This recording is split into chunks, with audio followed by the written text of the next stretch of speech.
What's up? So, let's talk about some geek shit because that seems to make me happy. Like, share, subscribe, support the stream if you feel so inclined. So, this week, I got it on good authority, being my bachelor's degree, bachelor, bachelor's degreed linguistic anthropologist, my daughter, that I was saying this Joker folie deux correctly because she's had 3 years of French, 4 years of French. So apparently, how I was saying it was correct. Cool, happy. I always like talking to people who know more than me about shit. That's how you learn. Never talk to somebody dumber than you about something that you're curious about. They can't tell you anything. They can tell you shit. So, this Joker 2 trailer came out. I did the video for that.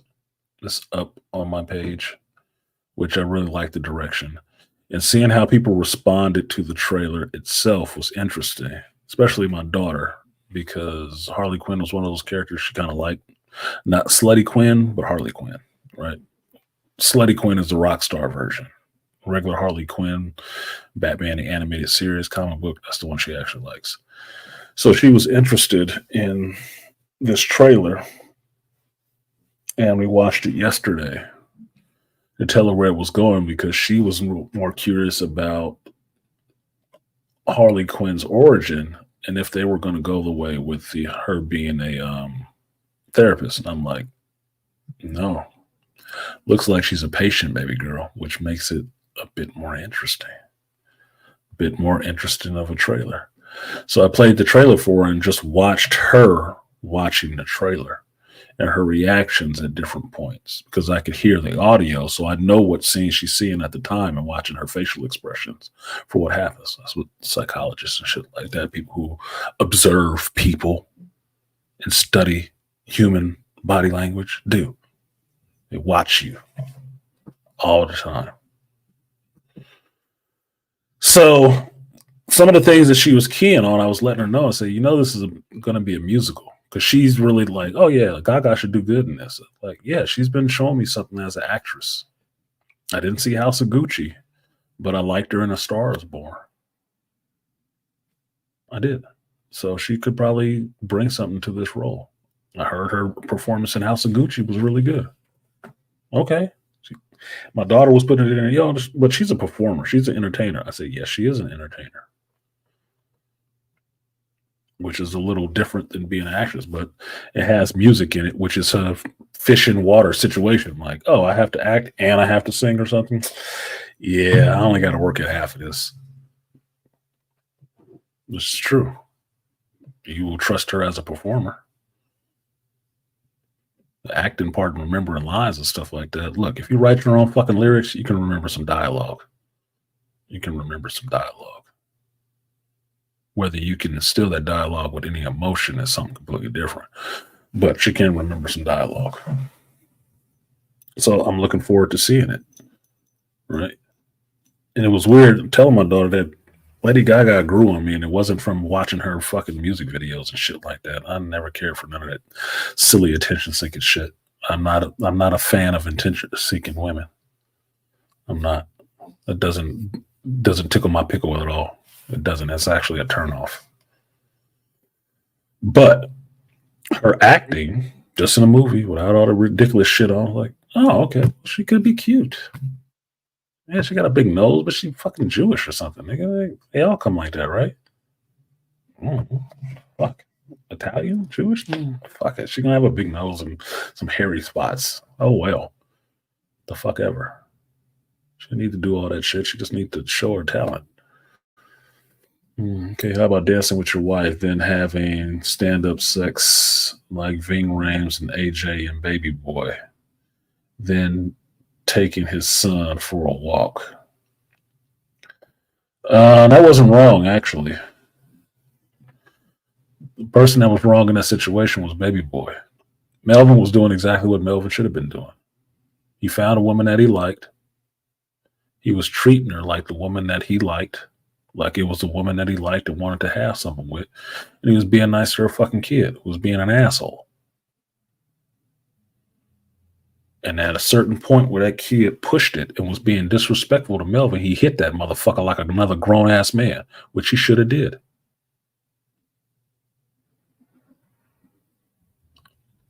You want to fuck with a nigga that got 3 strikes? You want a nigga to go back to prison? Yeah. Little disrespectful ass. It was no different than the little disrespectful kids in the neighborhood that was beating his ass. No different. That one was doing what he was supposed to be doing. His mama was the one who hadn't grown up, and that was the reason Baby Boy hadn't grown up. Fruit not falling far from the tree. But when she started getting some grown-up dickens, then she wanted to actually get some recognized about herself. She wanted something else then. She didn't need Baby Boy no more. She didn't need Jody no more to be her little baby. She need her baby to get out the house so she can get to sucking this dick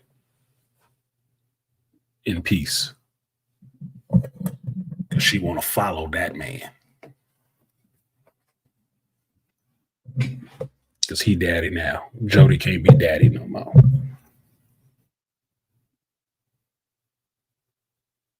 So I never like women that call their son little daddy. He ain't no little daddy. What the fuck is you trying to say? Sick bitch. You know what that means? Giving a child the authority in a situation. Fucking dumbasses. Anyway. The Joker trailer is interesting. Now, the one trailer I have not seen yet that I heard is out is the trailer for Captain America.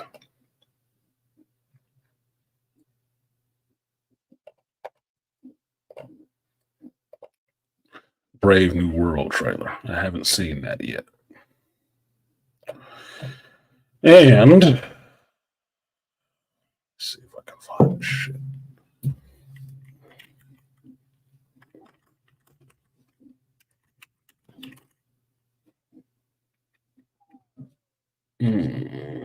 Let's see if we can watch that now. Give y'all a reaction to this shit right now. Here it is. Here it is. Here it is. Here it is. 6 months ago. This is a fake trailer then. Where is that? 2 days ago. I hate when they make fake fucking trailers, dude. I can't stand fake trailers. Okay, 4 hours ago. Okay, so this might be the shit. This might be the shit to see. Let's do this. Let's do this.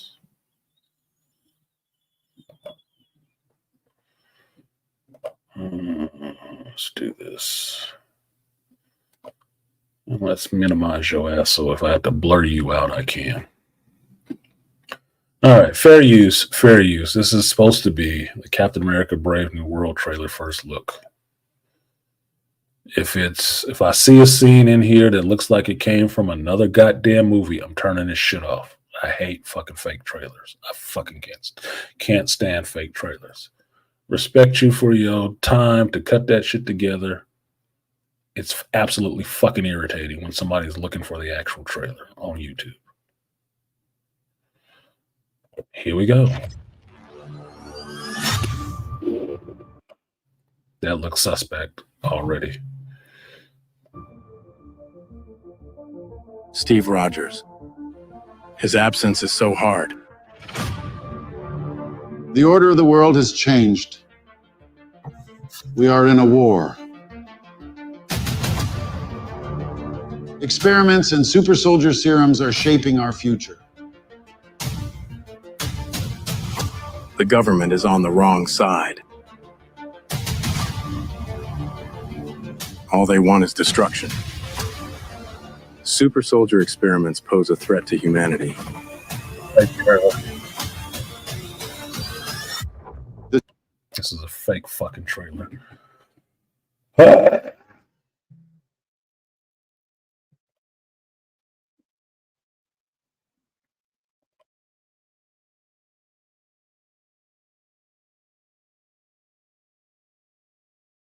Fucking James Bond clipping. Fucking can't stand fake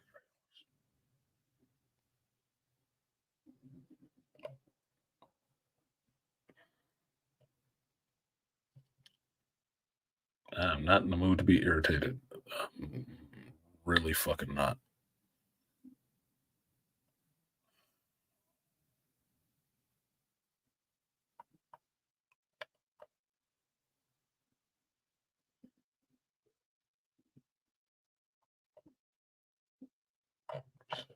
Stupid.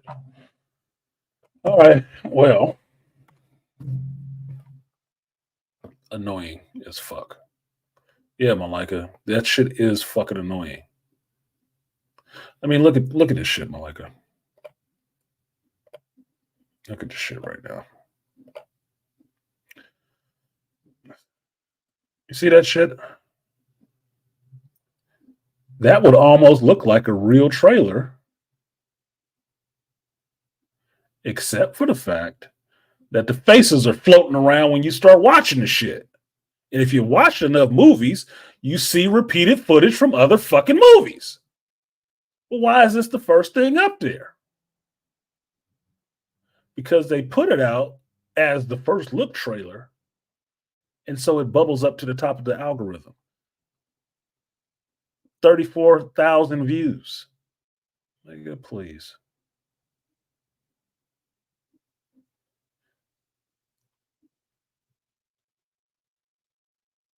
Emergency Awesome got some. What is this? 6 months ago? What the fuck is this?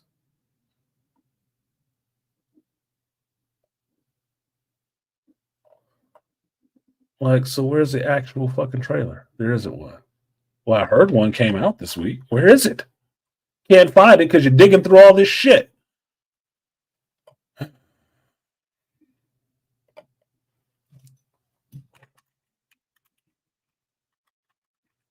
No, I should have went straight to Marvel Entertainment channel to see if there was a trailer on there first.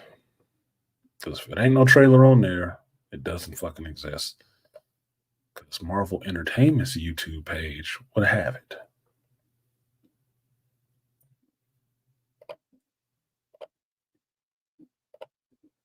And sure enough, Marvel Entertainment, nope. Nope. Nope, no teaser trailer.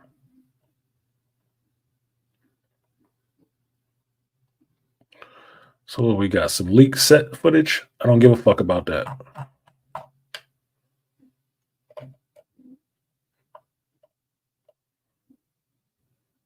Yep, don't give a fuck about that. Because I want the movie to actually be somewhat of a surprise for me. I want to be able to watch some shit and actually enjoy it without knowing it was all spoiled before the movie ever came out. Because I'm trying to cheer on how much it failed. Fucking stupid ass people. Okay. Apparently there's no real trailer. It must have been set videos or some shit. Like, that gives a fuck.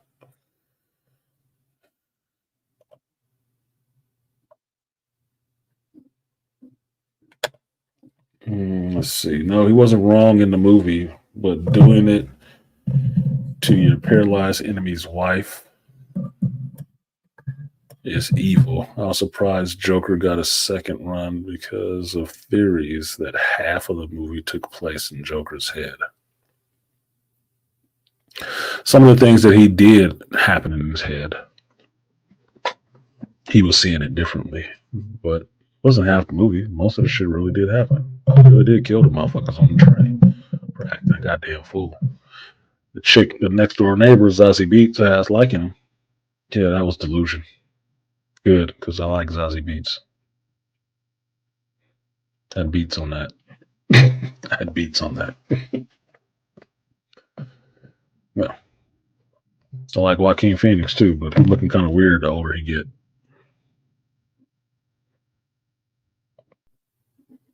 Yeah, look, as an artist, Ray, I get what they're doing. It can be creative. It's no different than me doing an intro, and I use GIFs to make intros, right? Without learning how to do, I guess, After Effects and all this studio equipment shit that I don't actually have. Here's what I got.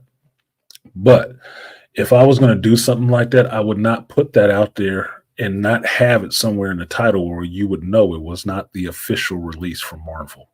They tried to make this shit look like the official Marvel release, even in just titling it. It's not. It's not. Just let people know that shit up front. So you gaining a lot of algorithm traction off of bullshit. Clickbait.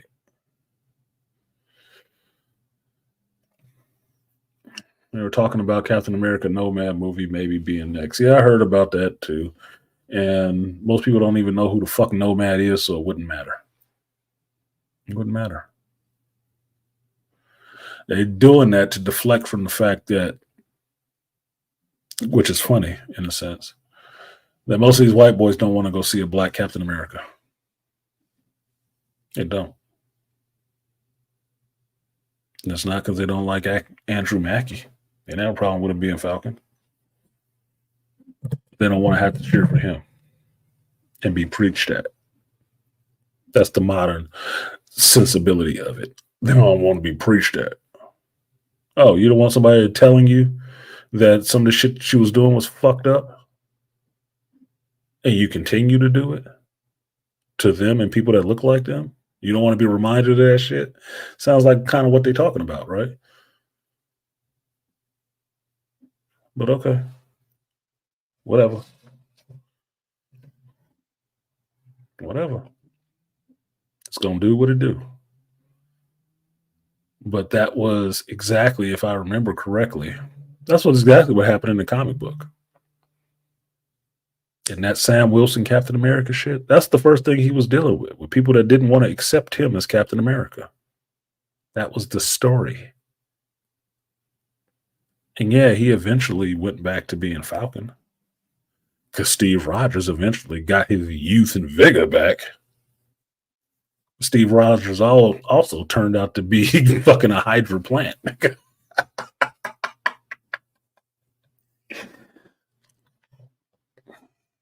So, careful what you wish for. I think it was just a clip with Thunderbolt Ross telling Sam to make a new Avengers team. Yeah, that matters. They could have kept that shit to themselves. That's why I want YouTube to get control of this shit, just so we'll know it's an actual trailer. Too many fake trailers for Riddick. Yeah, Riddick Furia isn't even being filmed yet, so there can't be a trailer for it because they ain't filmed shit yet. It just announced that they was doing it. They ain't filmed nothing for that motherfucker yet. And I would be interested to see that because that character is a character that I actually like. And where the last movie left off, yes, we need to go to Furia. If Furia still exists, we need to go to Furia and we need to see some more of these Furians. I'm interested in that world. And I'm happy that Vin Diesel waited to do that movie because he won't do it without Thule. You know, the writer of this character. He won't do it without him. Good. That's how that shit should be. Ryan Reynolds and Hugh Jackman locking shoulders and the writers of Deadpool 3 locking shoulders, not wanting some of this bullshit in their movie. That's how that shit should be. For the good, for the fans. Not just for the producers. We gonna lock arms and we gonna get this shit to you whether you like it or not. Look, do you expect me to pay for it or do you want me to bootleg it? Tell me right up front. Do you want me to spend my hard-earned money to go watch this shit at a theater? Or do you want me to, aye, Captain, stir the ship that way. We go into pirate country. Is that what you want? Because keep talking that dumb shit. That's what you'll get. I don't have to pay to watch that goddamn movie. You keep putting all this bullshit into it, I won't pay to watch it. That motherfucker will go down like the Hindenburg. And it won't be Ryan or Hugh's fault. It'll be yours. Bobby.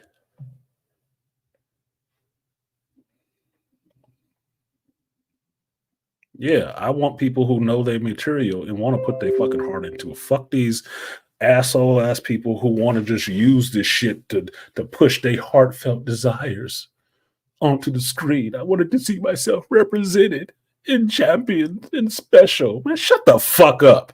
Write a biography so you can see how much your life ain't about shit.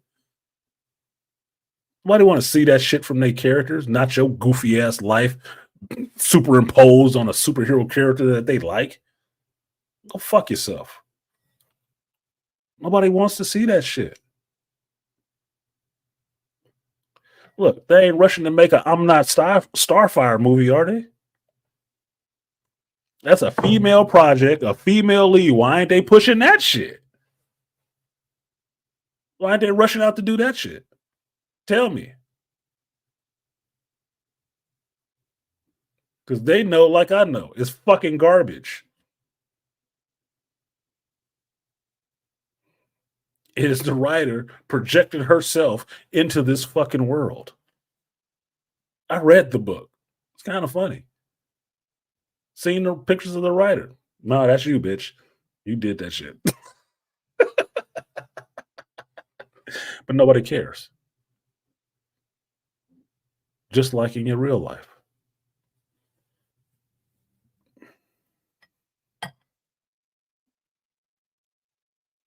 Yeah, Herb. So many fucking self inserts. That's all a comic book is nowadays, is a fucking self insert.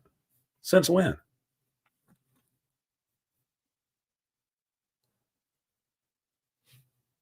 Look, Angry Man said it best. Men see shit like that. Young boys see stuff like that. They want to idolize to be like that. Girls, females see shit like that. They want to be it. It got to be them. Why don't you define yourself? Now you don't goddamn identity. Kim Kardashian a fucking billionaire because a bunch of other people want to be like her. She's trying to be like some black chick somewhere in her mind. And a whole generation of fucking chicks getting Botox in their lips and ass lifts and all kind of goofy shit to try to look like her. I need a real man. And a real woman. What the fuck are you asking for? Plastic ass.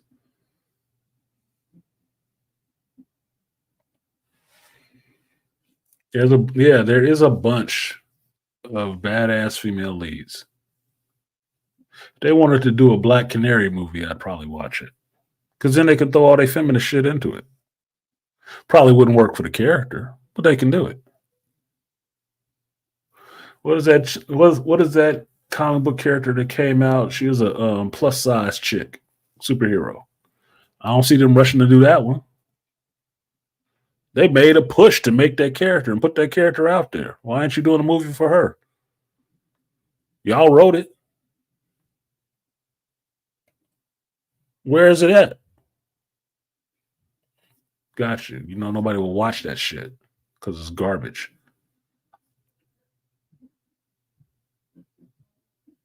Yeah, no shit, Malika. No shit. You know what?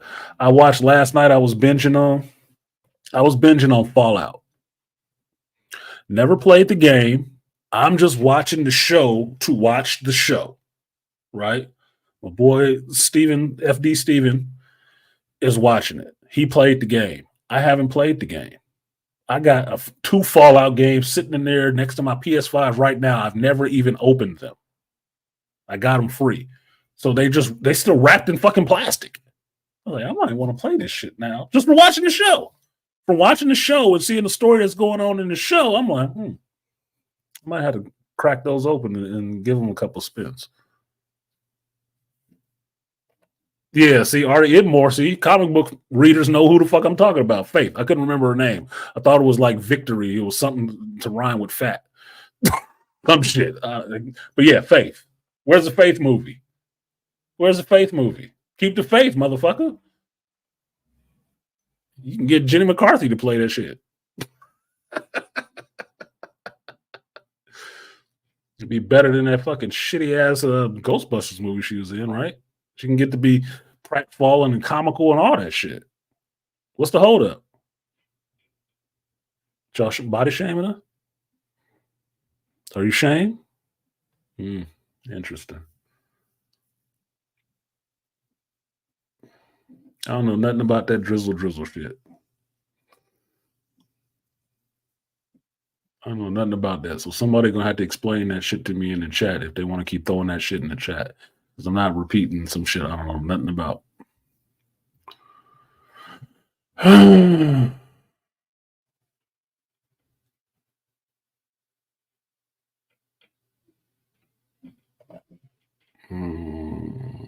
The privacy, they've been took over. They're not taking over. They have taken over. They've already taken over. Y'all late to the party. It's good that everybody got an acronym they can remember now to classify these fucking people as. But understand these people didn't just get there yesterday when they made up this term. They have been there for years. How long KK been at Lucasfilms, the head of Lucasfilms? 10 goddamn years, over a fucking decade.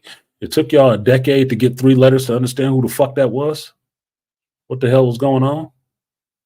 It's been going on longer than that.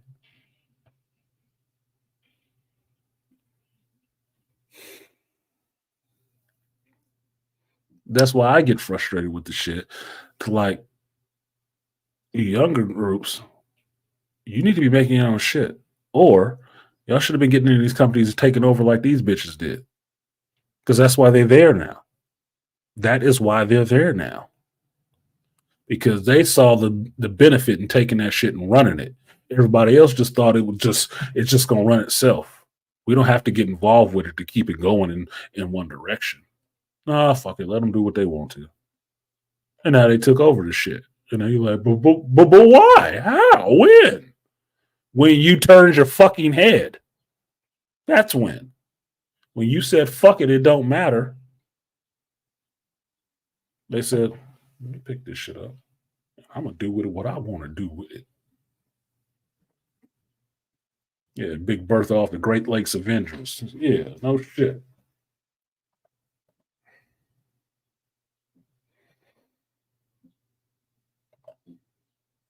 Men don't want to see and turned on by fat female superheroes defeats the concept. It does. Because the archetype of a superhero is supposed to be, in essence, more than you are yourself. So, as a superhero, if as a regular person, if you saw yourself, the idealized version of yourself, never is 400 pounds. Never. The idealized version of yourself is never 400 pounds and sloppy. No fucking way. That ain't for a woman either. If that was the case, all of them would be fat and never going to the gym. Ever. Sitting there stuffing their fucking gullet with bonbons, bacon, and bread, nigga. But no, that is not the desired state of a woman. It damn sure ain't the majority of them, even in America, where we can be fat freely, admittedly, get in my belly.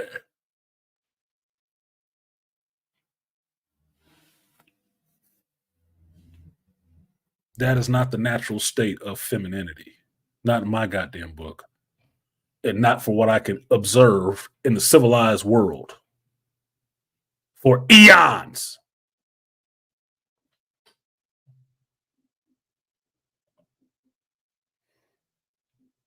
No. Fat ain't a turn on unless it's on a steak, nigga. That's the only time it's a turn on.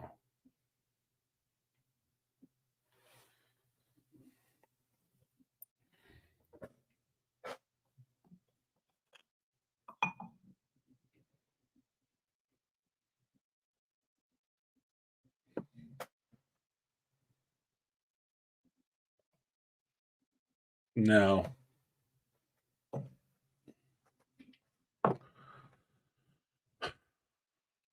good stuff that has not been taken over by the agenda, or as Critical Drinker would say, the message.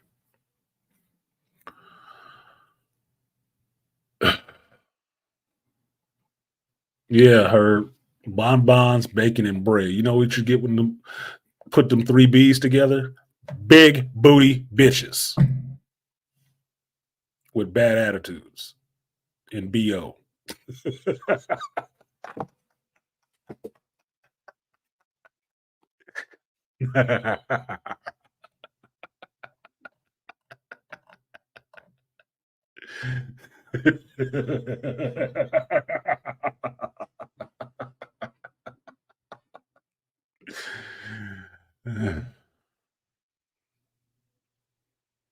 Maybe I need that evil laugh. Maybe I needed that evil laugh. Bitch, are you for real? It's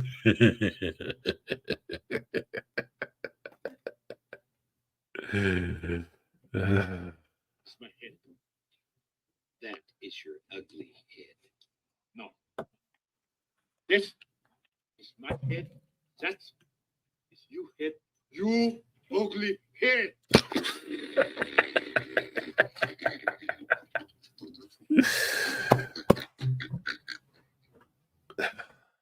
Yeah, told y'all. Every motherfucker with a gun in the mob. Every chick with ass ain't poppin'. Every beat with a 808 ain't knocking. Facts, bring it back, we go on. Every rapper with a platinum plaque ain't a problem. Every nigga flipping packs ain't a hostile. Everybody five was proper, they know it's progress. Facts, bring it back, we go on. All right. On to some shit that I actually did like. X-Men 97 episode 5. Now this episode kind of led me in the vein that I knew what was going to happen in it because I got a little bit of a spoiler. Because Angry Man felt so good about it, he did a short, and the short came up on Instagram, and I watched Angry Man shorts. The fuck? Say, man, I'll check that shit out. And kind of spoiled this shit. I was like, God damn it, I shouldn't have watched that. So I had to go back and watch the episode right after I watched the short. Right after I watched the short, like, let me get home and watch this goddamn episode real quick because it might get a little bit spoiled. And so what I saw watching that episode was some good shit. They leveled up in that show. As good as I thought episode 3 was, episode 5 was better, nigga. Was better. Like, wow. These motherfuckers went there. And I'm sitting here scratching my head, really thinking about, man, they fired this dude? What is it? I don't get it. What the fuck just happened? What did he do? Because this is like some of the best shit going right now. So much so, I put it up on Patreon. I watched it, did my reaction, put it all on Patreon. My reaction is downloaded, but I haven't had time to edit it yet, right? That shit was so good, I couldn't bring myself to go watch Bad Batch episode 12. I couldn't. And it was twofold. One fold is that episode of X-Men was really good. Really hitting beats like this shit's supposed to be emotional, and it was. This shit got you feeling some kind of way, right? The other one was that Bad Batch has been so terrible to me. Why? I didn't feel like watching that shit. I didn't even feel like it. Couldn't bring myself. I still haven't watched it. Still. You know how procrastination works? If you derive no pleasure from what it is that you have to do, you will find reasons not to do it. Your mind will give you reasons not to do it. And that's what it was with the fucking Bad Batch. Everything else other than that was on my mind. Every time I thought about it, everything else was more important than watching that shit. That's why I still haven't watched it. I had plenty of time yesterday after I got back from a little family thing to sit there and watch Bad Batch. I didn't come sit at this goddamn computer to watch that shit and record it. Fuck you. No. Nigga, I play video games. I sat on my couch. I drank hot coffee. I ate cupcakes. And I turned down Fallout and started watching that instead. Anything but that. That tells you that is a fucking torture to me. That's what it tells me. Watching that shit is torturous. But watching X-Men 97 was liberating. I felt good watching that shit. Even though people was losing their goddamn life in that shit. I don't give a shit. They're fake characters. But story was interesting. Had me intrigued. 5 episodes, blowing 12 out the water. 5 episodes. Blowing 12 other episodes out the fucking water. And somebody trying to tell me, and no shade to the brother who said that in my comment section before, but I'll bring it back to you, homie. This show ain't for kids. And what kind of kids we talking about? What's the age range? This shit is for teens. Yes, it's animated, but this ain't for kids.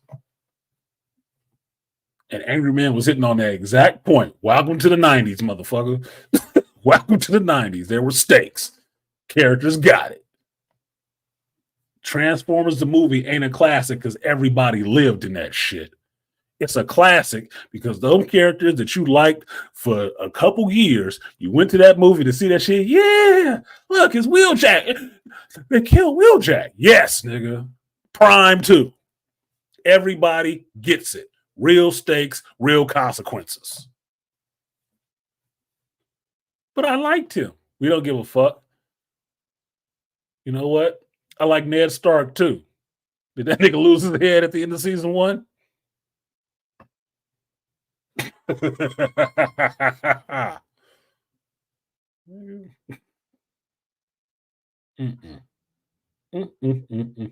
No, that shit was good.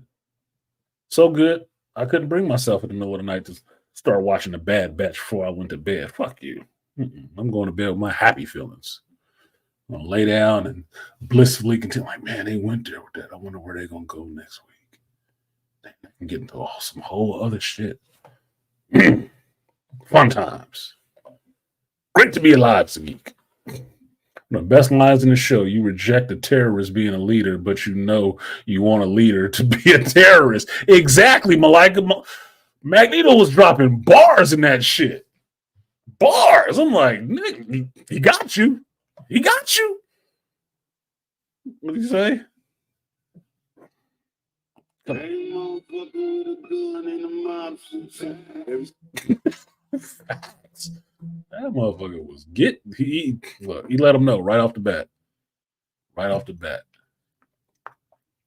What did Herb say? Gambit was straight up beast in it. Yeah, but they was giving my boy Gambit some spec in this episode too. If you saw him charging all kind of shit, it had me shocked for a second. He charged that whole look, it's spoiler territory, so if you ain't watched that shit, I don't know what the fuck your problem is. So it's just what it is at this point. But he charged that whole fucking Sentinel. I'm like, damn, he can do that, can't he? He could charge that whole fucking thing. Yes, the whole thing. Turn that motherfucker into a whole nuke. I'm like, nigga, Gambit going hard. He going in. Look, I was wondering how they was gonna manage without Bishop being there, right? Bishop went back into the future, right? So his ability to absorb energy would have been helpful in that moment, because if he was there with that Sentinel, he might have been able to take that shit. He might have been able to take it. You know, he would have jumped in front of that shit to try to absorb one of them blasts, right? But Gambit was showing up in that shit. He showed up. He showed up. Raging Cajun was out there getting it about his bitch. And I can tell you this, we be friends then. That Gambit and Rogue scene where they was having that conversation and Gambit got up on his red pill. Like this shit, we be friends then. He walked out. Nigga. Oh, you got a choice. You can't decide? Yeah, never mind, bitch. Never mind. Never mind. I'm out of here. You do what you do. I'm going this way. He MGTOW'd that shit, boy. What up, Andre? He said, yeah, fucks with Gambit. I always fucks with Gambit. Herb, no. Remember Herb that art competition that Jeff ran that time at the shop? And it was a versus of two characters. What two characters did I do versus each other?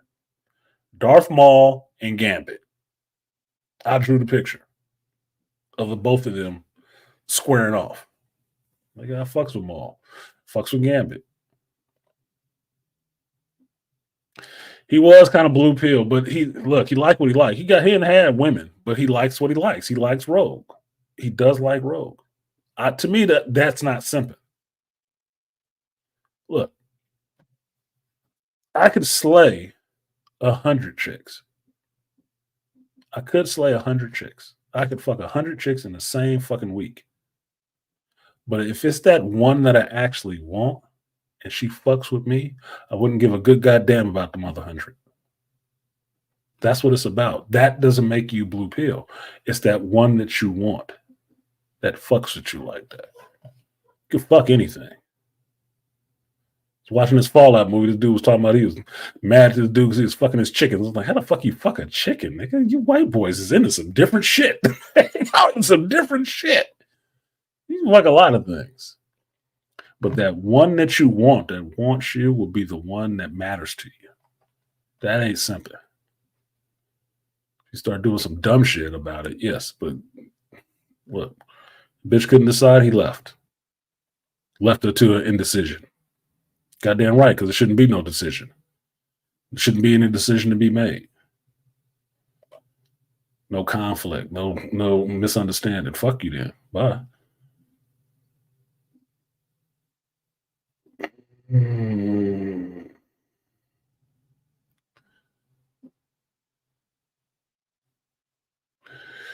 I don't remember if that's how that works. He doesn't pull it from another dimension. It's basically being able to charge or agitate the kinetic energy or activate the potential kinetic energy in everything. So it is limitless because it's not coming from another dimension. It's already here.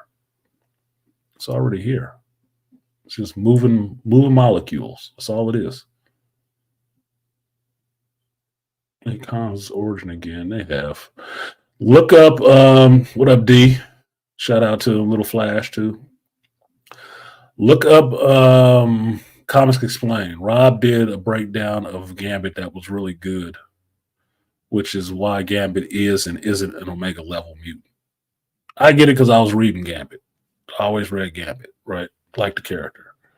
But if you want a primer on how Gambit's powers work and why he isn't an Omega level mutant, but he could be, go watch Rob's video. That's what Rob is good for. Rob is good for giving you that fucking knowledge in a short burst. He can give you that. Surprised we haven't had a Gambit versus Darth Maul fan show. No, you won't. You won't. They're not main dishes. That's the thing. Not main dishes. They're good with whatever they whip, but they're not the main dish.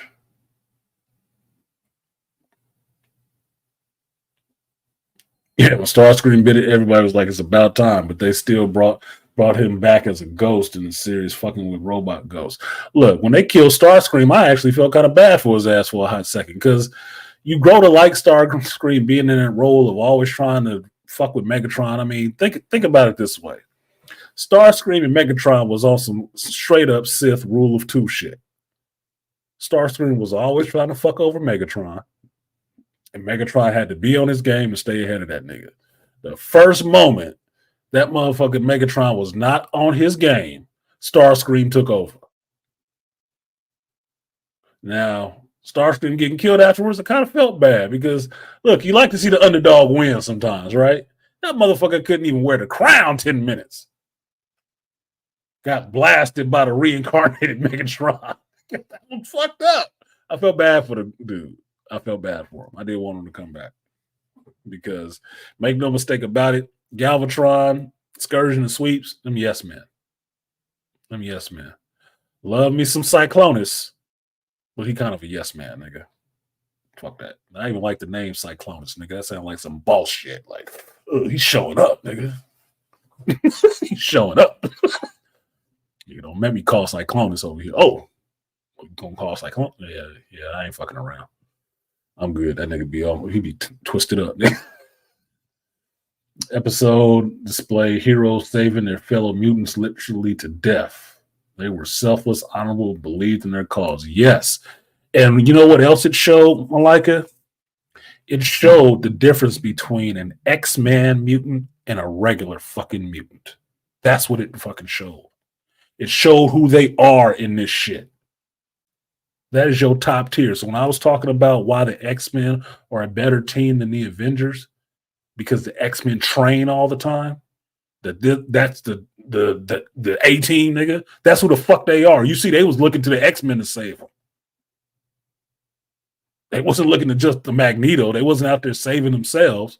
Nigga, I watched Moira and Banshee get blasted. I'm like, damn, I like Banshee too. Like, he was an X-Men. What happened, homie? Got your ass. They was getting it.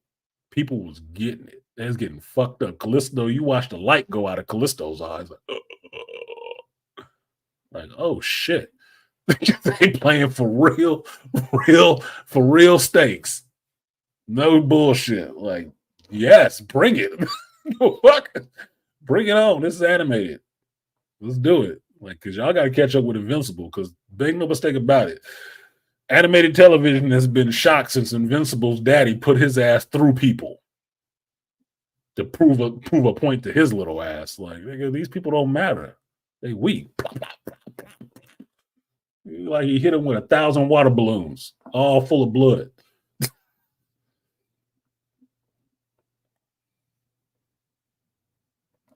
I don't forget shit about Gambit, but that shit don't matter. Gambit is who the fuck he is, and he showed up and he bossed up, and it was telling. The remember it was telling for the episode for me. Because as soon as I saw that, I knew what it was. I said, that's Gambit's catchphrase. Oh, this is about to be the Gambit episode, nigga. What is this about? And he was there. Yeah, he showed up. He wasn't invited. Nah, I'm gonna get on the plane with you and Rogue, nigga, to go to Genosha. Yeah, I'm showing up. I'm gonna bust this bullshit up. He's gonna bust this bullshit up, boy. He's about to set it down. And that was the only thing I was kind of disappointed about in this episode. You didn't have a confrontation between, which sounds stupid, but you didn't have a confrontation between Magneto and Gambit. But man shit wise, his issue is not with Magneto. His issue is with Rogue. Because Rogue is the one that got a relationship with his ass. Not Magneto. He ain't gotta like fucking Magneto. He don't. But he do like Rogue. And Rogue is the one that need to be owning up to some shit. And she did have a little come to Jesus moment with him. Where they had a little sit down and talk. Wasn't as violent as I thought it might have been, but it's cool. It's cool. They had a conversation that actually held some emotional fucking weight. And had some emotional cost. She had to make a choice. Yeah, she liked kissing in front of everybody and floating, dancing on the ceiling and shit like that. Like she in Labyrinth and David Bowie out there singing Dance Magic Dance. Like, yeah, she had a good time doing that shit. But she thought about that shit. Yeah, I need that Rogue in my life. I need that rugged thief. I need that Gambit. I don't know. It's something about not being able to touch. Which I technically think he should be able to touch her. With how his powers work. I think he should be able to touch her. Given how Magneto's powers work and what he's doing to be able to touch Rogue. You know, he got that ultra thin on so she could still feel it. But there ain't no real connection. You know, there ain't no fluids transferring back and forth. You got that thin sheepskin on. Right? I think Gambit should be able to do that with his powers as well. Should. Since he can't charge living matter, at least with that portion of his brain missing, he can't charge living matter. Should be able to do that shit. When Cable suddenly rushed in, I knew things were about to pop off. Yeah, I was happy to see Cable so soon. And that moment that he got to share with Madeline Pryor, I thought was really cool because he got to know that that was his mother. She got to see her grown up son. That was cool. I like that. I really did like that moment. And the fact that he got ripped away so quick made it lasting. It made it something that you hold on to. Like, yeah, you don't get time to talk though, bitch. You got to go. Back to the Future. Leech hugging up to Magneto and Magneto telling him not to be afraid made me tear up. Yeah, that was a tear up part, but I mentioned that in my review. I should probably bring this shit up so you know I'm not bullshitting. I mentioned it in my review. Magneto shouldn't have been able to do shit if Leech was touching him. Because that's how Leech's powers work. Leech cancels out mutant abilities. So if Leech was holding on to Magneto, he shouldn't have been able to hold up a magnetic shield or anything. Shouldn't have been. That's how Leech's abilities work. He cancels your shit out. So it was a good scene, but it was flawed in that way because you didn't understand the other character's power. He ain't just a Warlock because he ugly looking. Not. It's my head. That is your ugly head. No, no. This is my head. That is you head. You ugly head. Yeah, he's not a mutant just because he's ugly.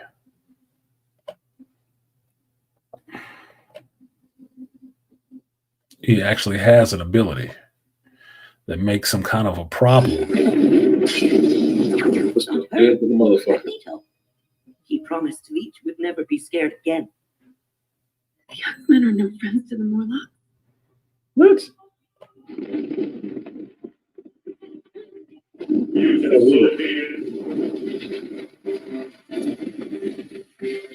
Fair use, fair use, fair use.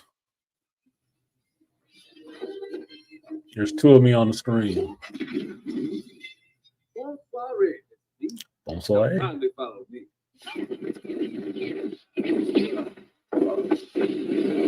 Hate that shit.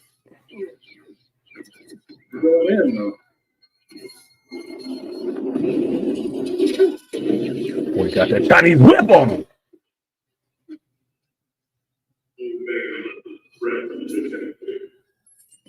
And you see, he looked away from Gambit. The Omega level threat is not Gambit. Reach. See?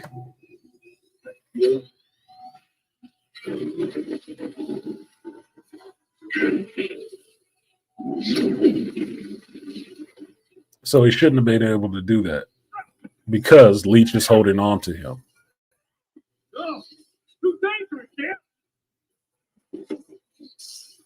Good scene. See? Great scene. But look at this Negro face right here. He's stressing. He in it. He in it. See?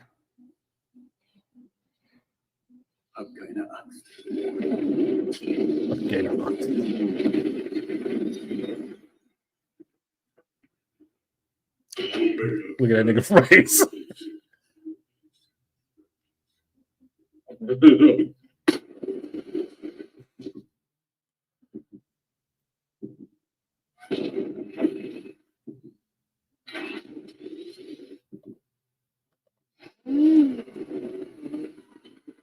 Okay, I can't play all the rest of that shit because I will get my shit totally demonetized. I do like the little sense I do get.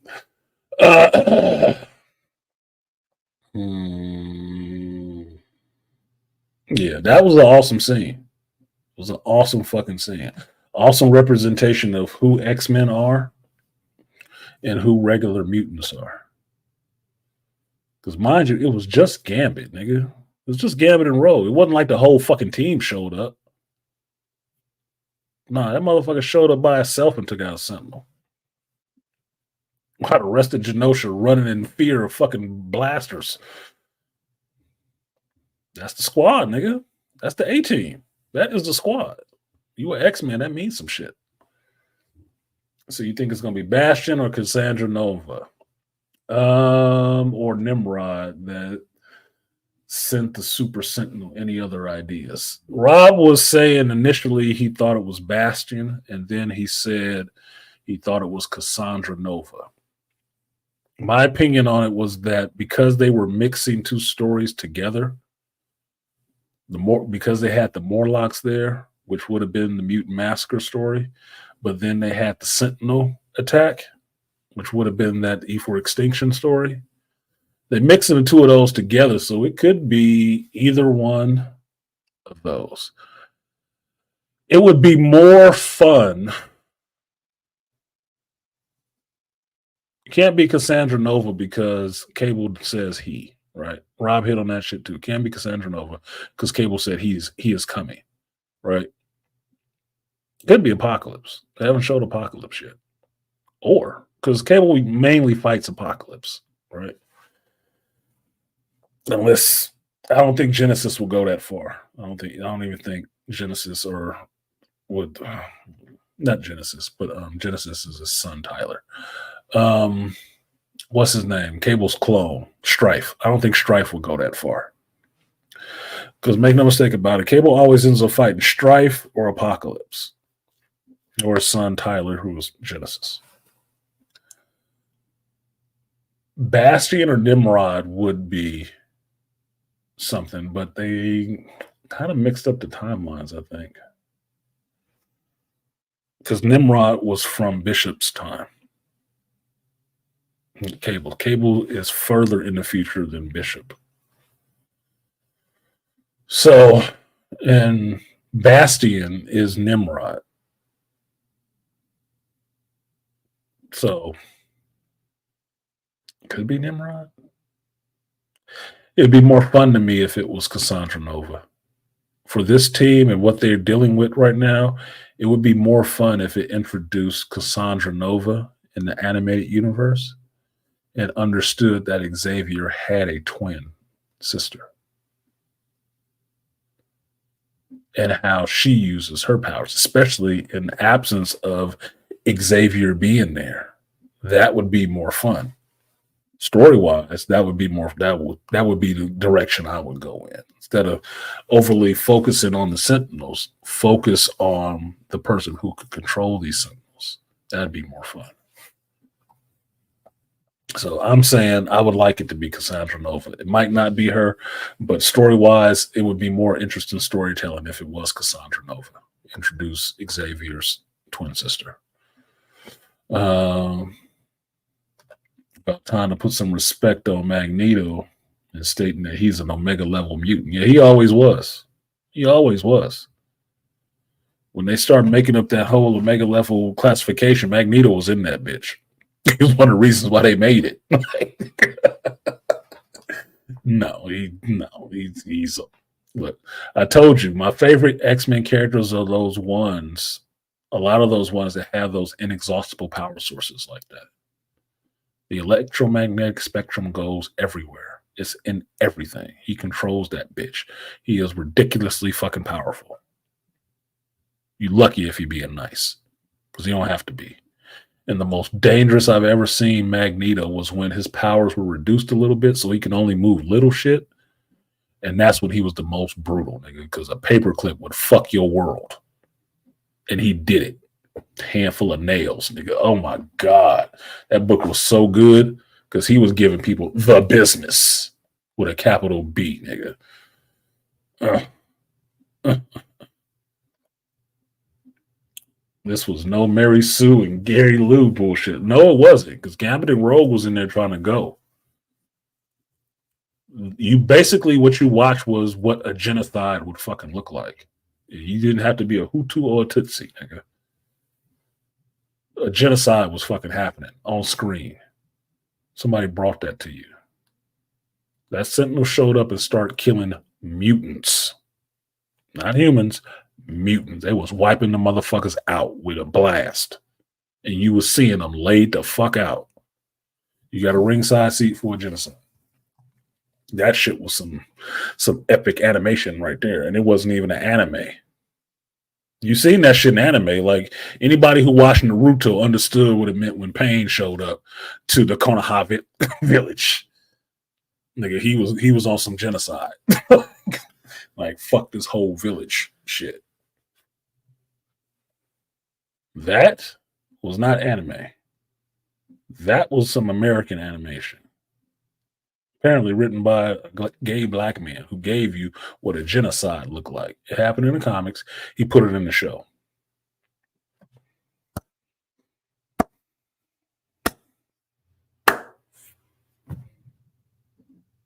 He even killed a hero. Now, I know Gambit ain't dead. And D in here, so he might remember the name of this character. What's the name of that spirit that lives in Gambit? What's the name of that damn spirit? It's a female spirit. I want to say it was Celine, but I don't think that was her name. I don't think that's her name. But I can't remember what the name was. So assuming I'm old and I've read a lot of shit. Sometimes the recall is not there. I think APOC might be the response to this more than the cause. No. Because here's the thing. Apocalypse is all about survival of the fittest. The strongest to survive should survive.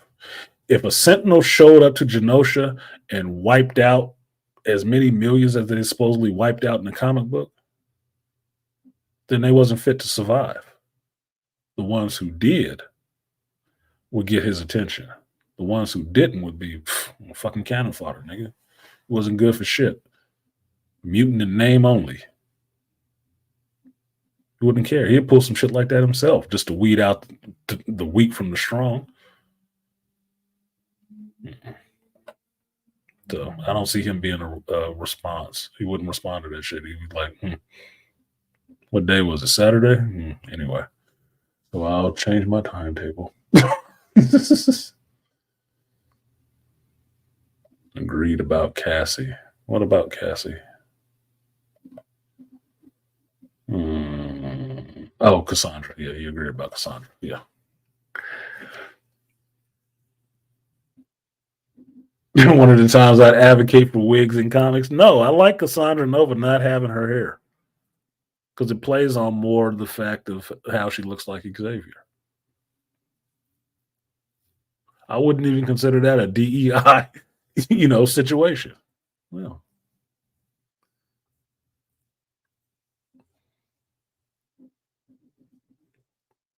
travel back in time to get that hair hat. Nah, she don't have to. Show up looking just like Xavier, but an old woman, and that'll be cool. In order to show they make Cassie another sinister creation instead of the twin story. Cassandra Nova is bad on her own for what happened. Because for y'all who don't read fucking comics, I believe she supposedly died in the womb. Xavier strangled her in the womb. They both got psychic, telepathic powers. Hers is just turned all the way up. So if you want to see the extent of what Xavier could do, Cassandra Nova does that shit. Now, that's a British person writing your X-Men, right? And a British guy penning it or drawing it so it looks the way it looks. It has a distinct fucking style. But that is what happens when you get people looking on the outside a little bit and what if this happened? Creating some shit in a way and weaving it in to where it's not necessarily offensive. It makes you think about the character a different way. Yeah, Xavier is a killer. Killed his sister in the womb, nigga. Fuck that bitch. And I'm of the opinion that it's a good end for Age of Apocalypse because he uses this event as the impetus to test humanity. Yeah. I can tell you, I would want an Age of Apocalypse story by itself, separated. If they did just a mini series of Age of Apocalypse, I'd love that. Like, just give me four episodes and I'd be good. I don't need it being part of another show because I like it that much. Because I want to see all of those characters represented because it was so many alternate versions of characters. It's so many in that shit that I would want to spend time with all of those. Because when that Age of Apocalypse shit came out, I was reading all of those books. I was heavy into X-Men. I was reading every one of those titles. I was buying every one of those titles every week from fucking Joe Herb's ass sitting here right now in stand up. So I was reading all of that shit and sucking it up. And I was loving that fucking story, seeing all these characters, different versions of them. I even like fucking Sabretooth and Wild Child being like a team up. Sabretooth having Wild Child on a leash. Like that's his dog. Like that shit was fun, dude. It was an awesome fucking time for storytelling and art. I'd want to see all of that get shine. And it couldn't get shine inside of someone else's show. Not inside of another show. They'd have to do like 4 to 6 episodes for it to get the full breadth of it. You would. Belladonna, that's a part of him. No, I don't think it's Belladonna. Or maybe it is. I'm forgetting the fucking chick's name, but I remember when the X-Men found out that Gambit was the one responsible for the mutant massacre. Basically, he put together the team of the Marauders for Sinister that went into the tunnels and killed the fucking Morlocks, right? They found out about that shit. Found out that he was the one responsible and left his ass in Antarctica to die. But he didn't die. He came back. And the reason he came back is because this little fucking green spirit of this chick that's inside of him saved him. Kept his ass alive, which is like he's functionally immortal. He can't really die. Not really. But I can't remember the name of the fucking spirit. I see the comic in my fucking head. Can't remember the name of the spirit. I guess I gotta go look this shit up now. Fuck. We'll see if it is Gambit. Selene. Let's see if her name is Selene. I usually question myself, but I do try to make, if I feel like I might be a little bit off on something, I go to verify. I definitely go to verify. And this was happening in X-Men. Right now, I'm just looking for the cover because I know the cover will have the character's name on it.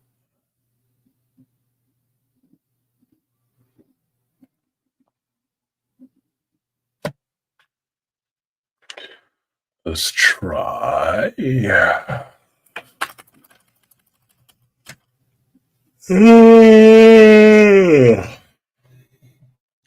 Fucking tired.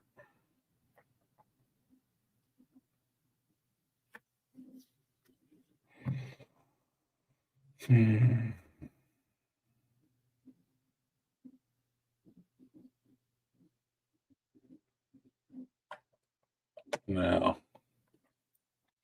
this is the one to show you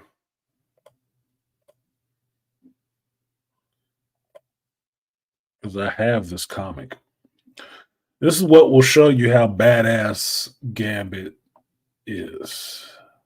Right, this character right here. I have this book because I was reading this story. I bought this individual run of Gambit. This blue character, I probably should blow it up in another fucking screen. Jesus Christ. And that is not what we want. Okay, let's switch that. Present screen. Gambit image. Okay.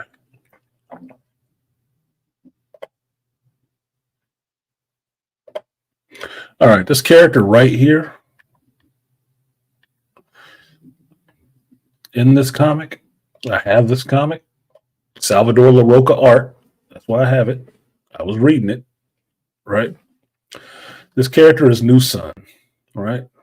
New Sun is Gambit from another dimension with all of his powers. With all his powers. In this comic, Gambit had to get that part of his brain he had Sinister take away from him, put back in, so he could take on New Sun. And that motherfucker was flying and all kind of other shit. And then he went back to being normal. This New Sun is Omega level or beyond that shit. Gambit is not, because he doesn't have the full access of his powers intentionally. That was a good run. It was a good run of books. This book got killed by this. LaRocca did the cover, but the inside art was a different dude. It got killed because the guy that was working on this went off to work on the Matrix movies. He got a job doing the storyboards for the Matrix movies, and that book got killed. He was gone. So that's where that goes. Now, the actual cover I'm looking for, which is killing time on this fucking show.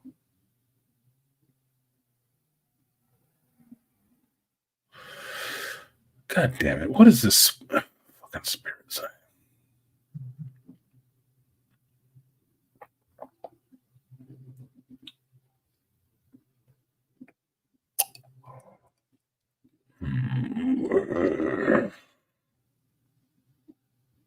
That was an X-Men cover. Was an X-Men cover.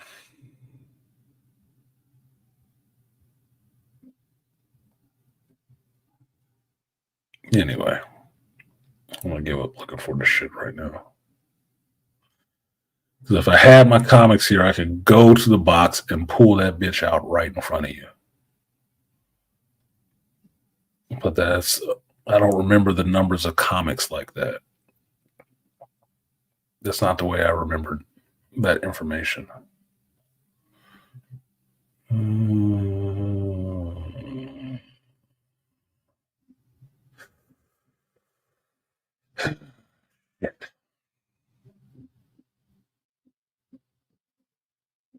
Fucking hell.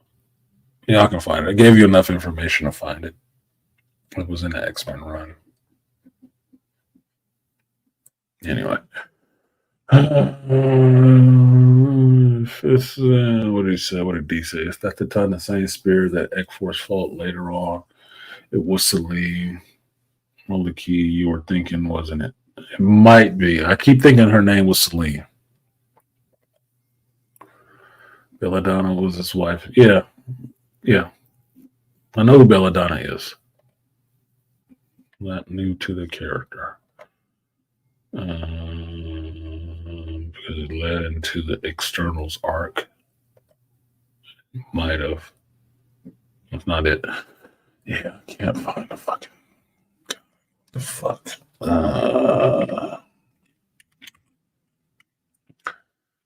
Let's see if I can do it this way. X-Men Gambit.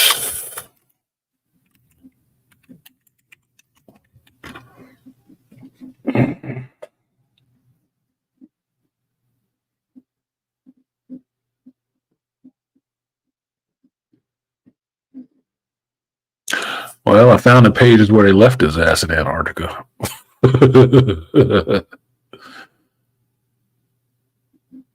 But not the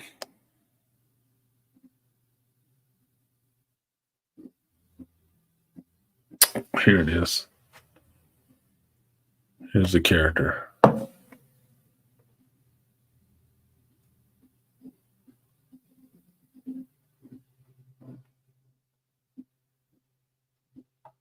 And here it is.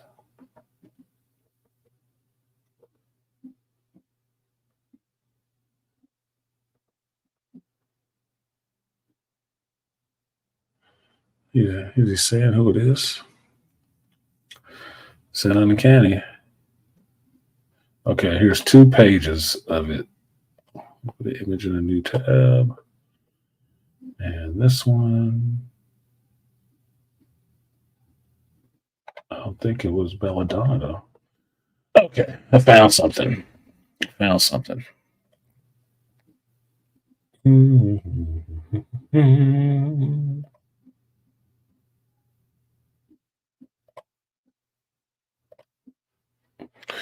All right, this is the spirit coming out of him. Right? What did you say? You can't do it. She leaves him, right? Sorry, should I push you?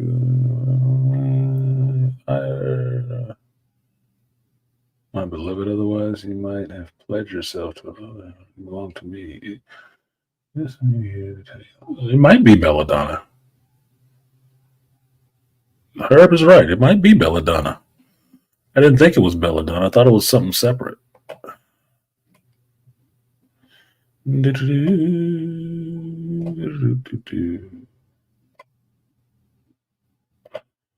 Traveling down the geek ways.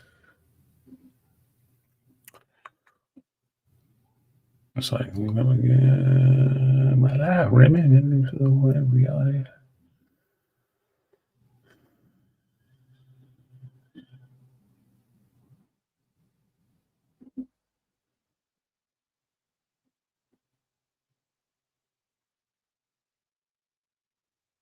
Just some weird energy.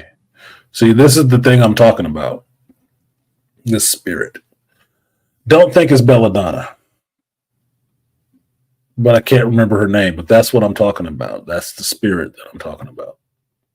That's stuck in him.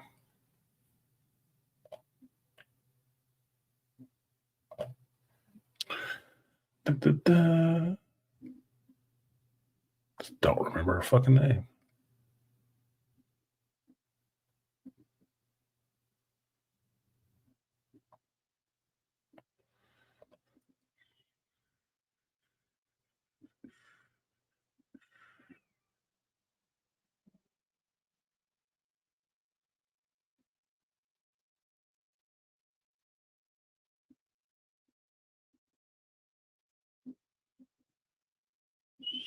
Yeah, I can't find the name of that goddamn character. Anyway, you saw it. I proved it exists. Let's figure out what the fuck the bitch's name was. That's the camera. This is the picture I was thinking of. This is the picture I was thinking of. It wasn't Gambit book, but it was his annual. And possibly older than some of you people have even been reading comics. There it is.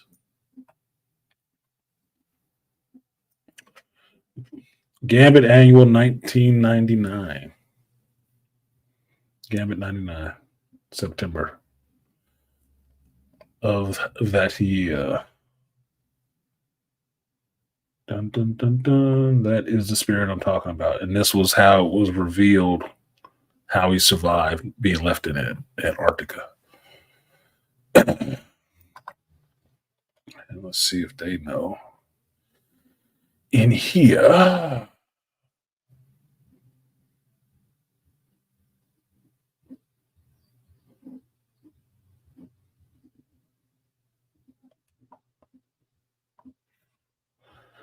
Green Miss Lady. Mystery assigned a Gambit series. To recall readers.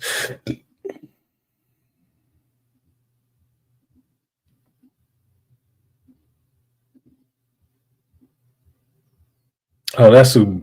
I'm sorry. That's who Banshee was carrying in the X-Men 97 episode. Banshee was carrying Meryl, and they both got killed. Meryl being there is significant because it was later found out that when the Marauders went into the sewers to kill the Morlocks for Sinister, Gambit was there, and the one person he saved, the one Morlock he was able to save, is the one that ended up turning into Meryl. She ended up going through some other dimension to fight and stuff like that, and came back. When she came back, she was Meryl. But that was the one mutant Gambit was able to save. That's why it was significant in that episode to have Banshee flying with Meryl, because it put Meryl in there to let you know the mutant massacre is happening. That's why I say the two stories were overlapping. The extinction and the mutant massacre were overlapping in that one episode.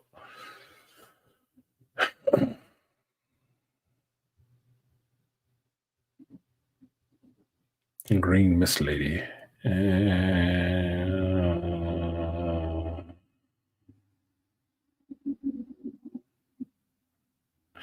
Teleported Gambit from New York to Indiana instantaneously unless the idea that she can turn Gambit's body into a mist form.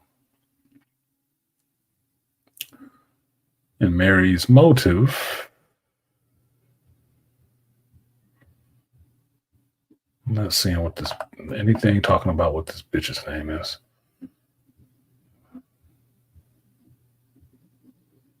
Gambit saves accidents. Green energy is. Summary is after this green energy living inside Gambit saves him during an accident in the danger room. Professor Xavier demands he reveal the truth. He relents to examination, which leads to the green energy violently making her presence known. While the X-Men recover from the attack, Gambit awakens in Manhattan, Indiana. He investigates the flash of memory placed in his mind and realizes that the green energy succubus, which is what she is a mutant named Mary Purcell. Mary Purcell is her name. She was believed dead after her mutant powers manifested at a gas station and years later encountered Gambit while he was stranded at Magneto's Antarctic base. After following the trail left for him in Antarctic, the X-Men find Gambit and uses Beast's invention to detect Mary. Gambit tries to free Mary from the device, but his powers dissipate her from all known existence. Later, at Mary's grave, Rogue and Gambit make peace. So, Mary Purcell. No mutant code name, but that's who it was. Yeah. She was bonded to him. So, it wasn't Belladonna. It's not Selene, because Selene is another mutant. That's why I wasn't thinking that was her name. But her name is Mary Purcell. So, basically, she has some teleportation powers.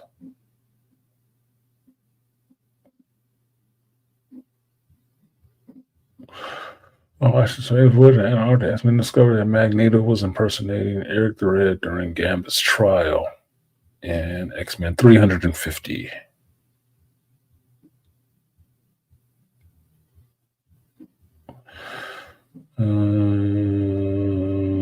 Okay, so that was it. Now we know who this bitch is. It's Mary Purcell. There you go. See, I'm not crazy. Artisan ain't crazy. No shit. Like I said, it's just a recall sometimes makes it hard. Put a lot of stuff into your brain. It can get harder to pull up certain things that you want at times because it has to be information you access on a regular basis.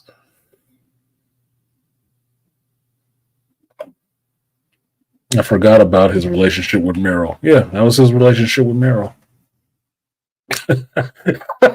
I like it got jokes on the board. I won't be ignored, Remy. No, Mary didn't want to be ignored, nigga. She didn't want nobody taking Gambit away from her. So he was going to live because she was going to make sure he was all right. Okay, so anyway, beyond that, this is why that character is why I don't think Gambit is dead in this episode, because that would be a perfect way to reveal that to everybody else. So I don't think he's dead, even though his death in that shit was traumatic. Like, holy shit, he went out like a boss, nigga. That's how heroes go, right? I don't think he did, but that's why, because I've read that shit. So they're gonna stick to the comic. Why deviate now? Like, yeah, fine. Remy's alive, and I don't think Magneto's dead either. You don't kill the master of magnetism. You don't. What I think he did is forced his little force bubble down into the ground, and that's why that shit blew up behind them. Because he was stopping it, and then all of a sudden it went through. I think he burrowed now. He'll come out next episode. and be like, oh, that was close, you know. But she was touching him. Yeah, she was touching him. Knocked the fuck out. Had no powers at that moment. He probably expelled all his energy blowing up that one fucking sentinel. Like I told you, he ain't got the full access to all his power. Probably was charged out, nigga. That's an undertaking. He charged a whole fucking sentinel while being stabbed. That gotta take something out of you. Gotta take something out of you. What did Miracle Max say in The Princess Bride? No, your friend is only mostly dead. It's still a little bit alive. So what? Don't let me have to go back into the books and find the times that Rogue was able to touch Gambit and him not die from the shit. Psychological. It's like Force and everything would have been sucked into her. Maybe. There's reasons you can make that not happen. That's comic books. Like why motherfuckers is dead and they come back. Because make no mistake about it. In the original X-Men cartoon, you saw Jean Grey the Phoenix get shot by a blaster ray, and that bitch came back. Okay.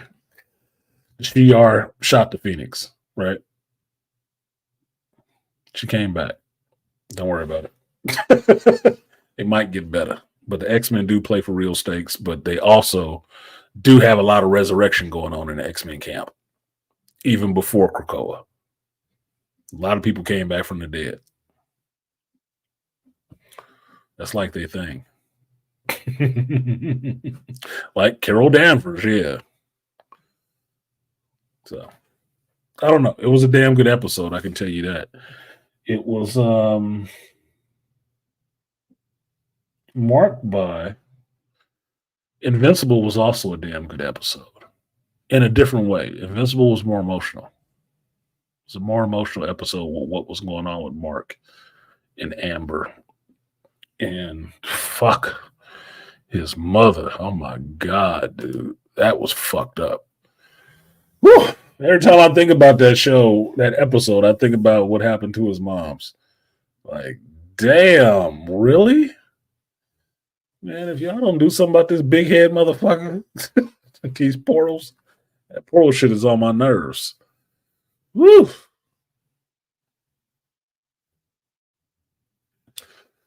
What did he say? The cameos alone in that episode were worth a drinking game. So many eras of ex-kids running around. Yeah, it was. I was surprised to see was it Glom Thurman and Pixie and them running around? They kept having them motherfuckers in front of the screen. I'm like, damn, these like some of the newest ones. Cool. But if you know your X-Men and your X-Men characters, yeah, it was a treasure trove of cameos in that bitch. Like, oh my God, everybody is here. It was even lightweight doing the Quiet Council. Like, boom, boom. Yeah, Exodus showing up, man. I lost my speech when I saw that shit. I'm like, oh, fucking Exodus? Like, oh my God. Like, you got an Exodus there? Nigga, it's going down. Where's Fabian Cortez? Like, where the rest of them? Like, Jesus. You got the literal acolytes here. I'd pay for some X-Force, but they can't get the X-Force yet because Cable ain't came back to stay for a little while yet. But you got Cable, you got Boom Boom. We're working our way up there. I just need some. You already got Sunspot there. I just need some Cannonball. Work. Let's get there. Let's get there. Just watching an Invincible episode, it will give you PTAD forever. Yeah, it will give you PTSD forever. That shit is traumatic, dude. That Invincible shit be traumatic. Robert Kirkman is a motherfucker, boy, because he be putting his characters through some shit. That Invincible character, I'm getting to like his ass more and more the more I watch this show. The more I watch this show and seeing what's happening in the show, the more I kick myself in the ass for not reading that comic when it was coming out. Because now I have to be a late adopter. I would have loved to have liked this comic at the time everybody was watching and I was reading comics every week.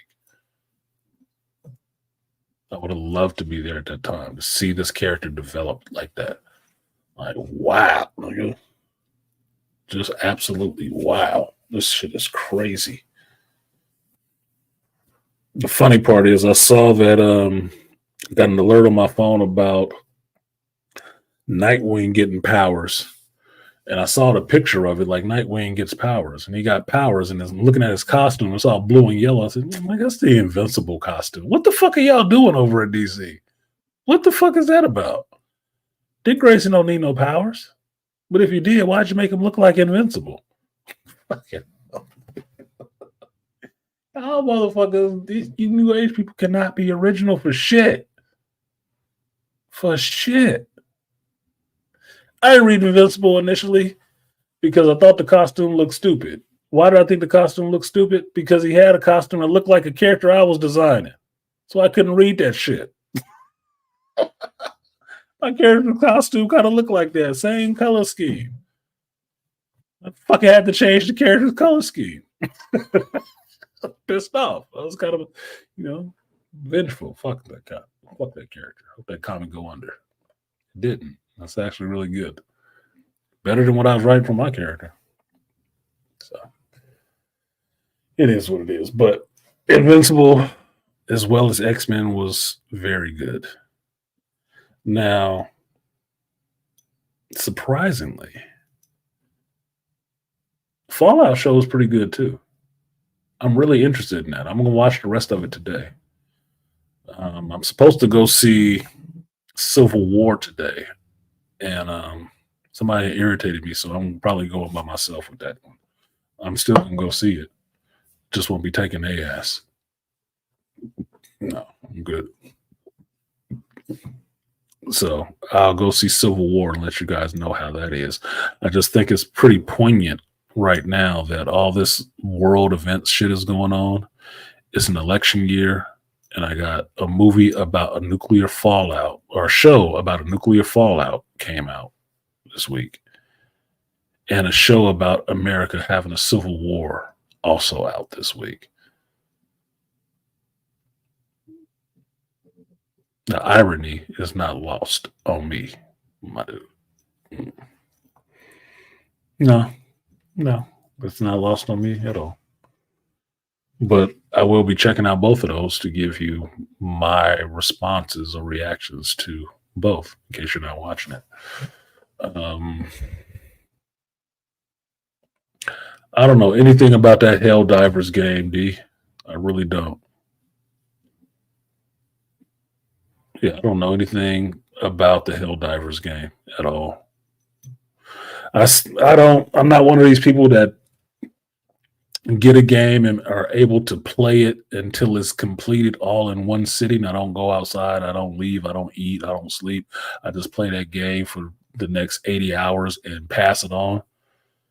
And then I'm on to the next one. I never treated video games like that, like they were fast food. So I will play a game forever if I like it.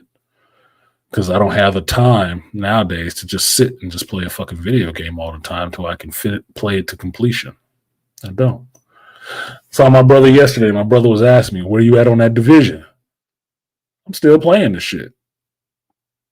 I told him, I said, I'm still playing this shit. I think I'm in the 200s right now, but I'll be playing world events and stuff like that when I get a chance to play it. But I'm not trying to finish it, just like I'm not trying to finish Skyrim. If I turn on Skyrim, I'm playing it for fun. I enjoy it so much, I don't even want to finish the shit. I'll do little missions and shit like that and advance the story. I'm not trying to finish the shit. I've been playing it since it came out. And I don't see myself stopping anytime soon. Because I like the world. I like playing the game. It's fun. I'm not trying to be the first one to have it and the first one to finish it. That's not... I remember seeing that mentality come in gaming. That's whatever, man. I've completed my games. I completed Legend of Zelda. I've completed Metroid. I've completed Contra and Super C and shit like that. I've completed games, okay, that I've played all the way out, that were adventures that I played all the way out. But open world, nigga, I play in open world. I play in open world forever. I ain't never got to complete the game. Never. Not for me. Not for me to enjoy it. But then again, I'm not always rushing to go sell a game to buy another game either. I'm not rushing to do that shit. I'm picky on my games at this age. Very fucking picky. I don't buy everything. I don't play everything because I don't have a need to. I know what I like. I buy exactly what the fuck it is that I like, and I will play that shit forever. If a new game comes along, okay, well, I got to make some time to fit you into the fucking schedule to play you. That's already booked tight. Dun, dun, dun, dun, dun. So I don't know shit about Helldivers. I don't. So much fun, man. Okay. Could be. I have to look into it. I have missed many good comics because the artwork was subpar or in black and white. I'll never turn away a black and white comic. Never. To me, that's comic book's original state, right? This is original form. It's black and white. And it's a different storytelling that happens when things are black and white. You can actually see if a motherfucker can draw. Because doing shadow is a skill.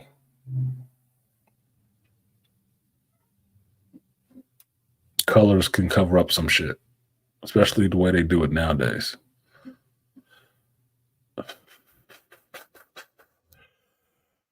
Excuse me.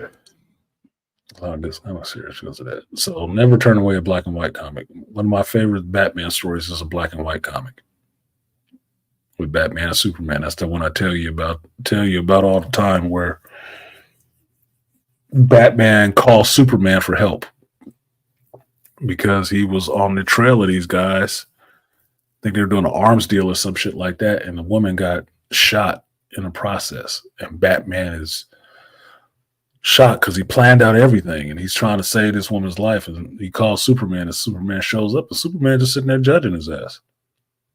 He ain't helping him. He's sitting there, what happened?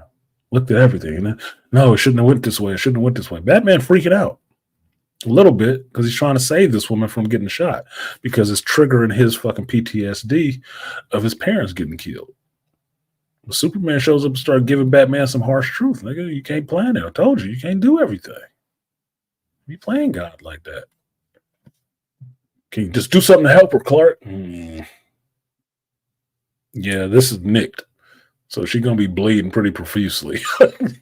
It's a good comic. It's black and white. It's just black and white. So you can miss some stuff like that. Is any of your artwork online to check out? None of my artwork is online to check out. But I always draw. Where's one of my books? I think I have one of my books right here in this house.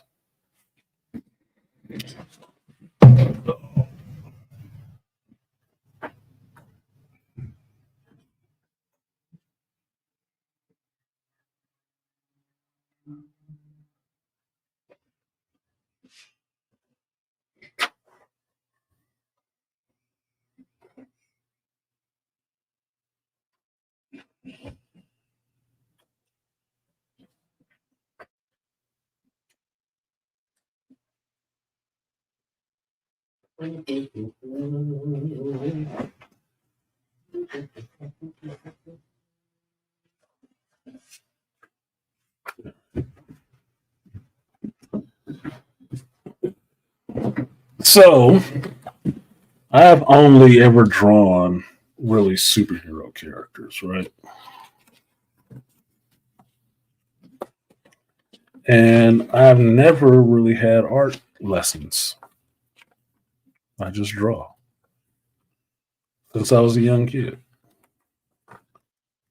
Now I'll go stints where I won't draw anything and then come back to drawing. And one of the things I loved on YouTube was when we were doing Black Artists on the Spot with Art Idmore. I mean, not Art Idmore, Art Newstle. So it was me, Art Newstle, and Art of Idmore, the Art Beats. 3 arts in the Black Manosphere. And we would get together every Tuesday on Art Noostal stream, and we'd draw. Now the channel, not the channel, but the segment that we did turned into something else because it started turning into more talking about politics and nobody being up there fucking drawing. Everybody just up there showing up because it's an open panel and talking shit, which is all well and good. But I wasn't coming there for fucking politics. I was coming for that day to draw with my homeboys, which I love. That's what I loved the most about doing that show, because it was different than everything else that was there. It turned into just people showing up to talk. Nobody drawing but art. Well, there's nothing for me to. I'm not interested in this shit to be just doing the same thing everybody else is doing. That wasn't the interest. But that's why it's called Black Artists on the Spot, because we were black artists drawing right on the spot. You can see it happening right then. And we each have our different styles of drawing. And it was good for that, so you can see it. So occasionally, if you look online, if you look at some of the early episodes of Black Artists on the Spot on Art Noostal's channel, shout out to my Art B brother, you will see me drawing on there. You will see what I draw. So one of the books that I used, and this is just in the last 2 years to draw, is this pad that I would draw stuff in when I was on Noostal's show. And it's not hella prolific, it's not hella detailed, nothing like that. It was just me sketching whatever was coming to mind, right? It's like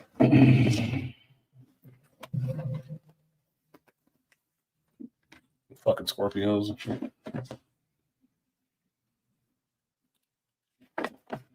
You'll notice something when I draw, I use my whole paper. I do a lot of little pictures, but I will use the whole paper. All right. I'll fill the paper up with images. Now, this I shouldn't actually show, but these are representations of my personal characters. That's what my characters look like. And every time I draw them, I always come back to drawing those characters.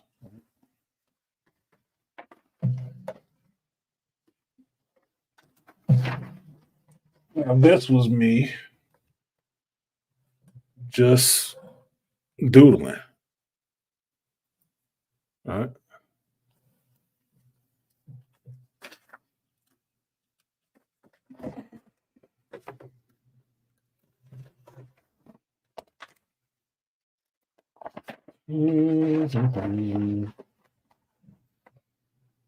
Just drawing shit that I liked.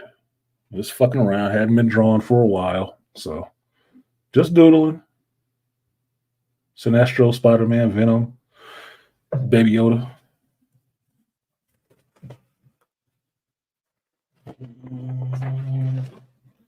And I always use color. I always end up coloring my shit. See, it's just even doing words and stuff like that. Like my logo, I drew that. That's my handwriting because I designed it. All kind of shit, geometric stuff. Shadow is something I work on, just like women's bodies is something I work on.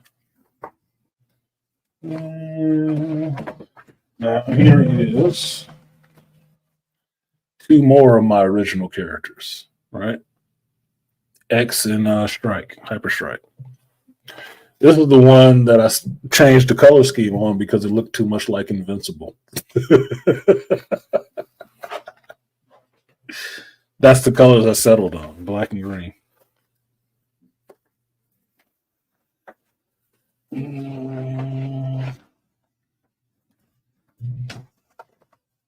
This is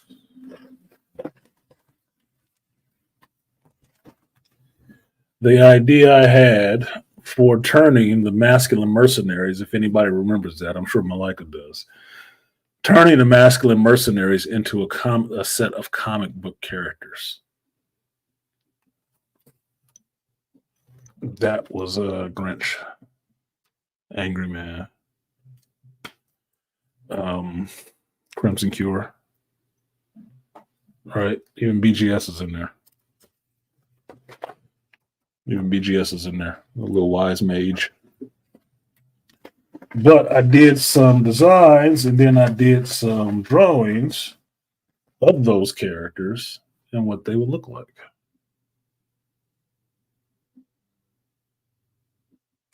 That's just me doodling and shit like that, right? The Cure. I like that one. Just me doodling.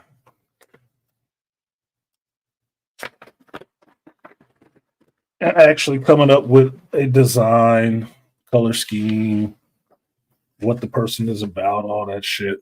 Even Wrath.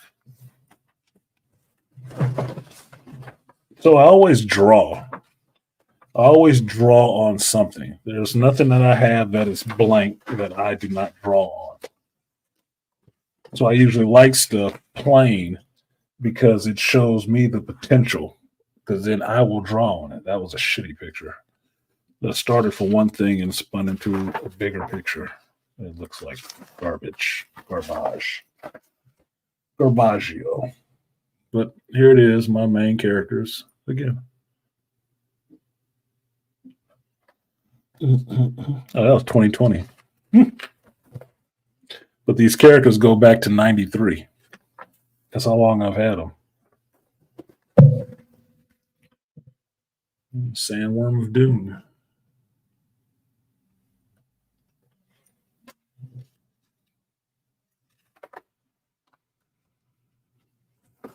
Is that it?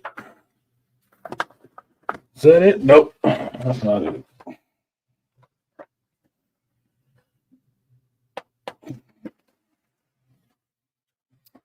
Oh, this was like my representation of Drizzt after G. Serotonin got me to read the Drizzt books, Iceland Dale books. So I was drawing my representation of what Drizzt looked like.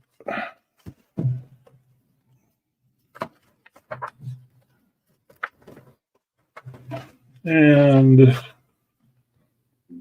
Magic the Gathering. Silly shit.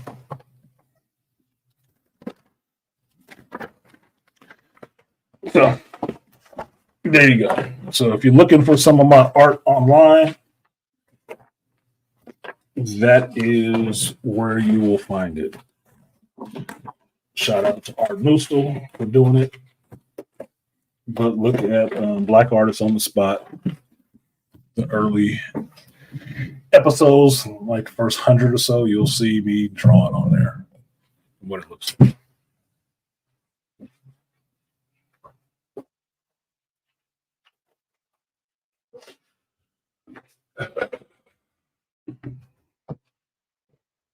So always doodle, always draw.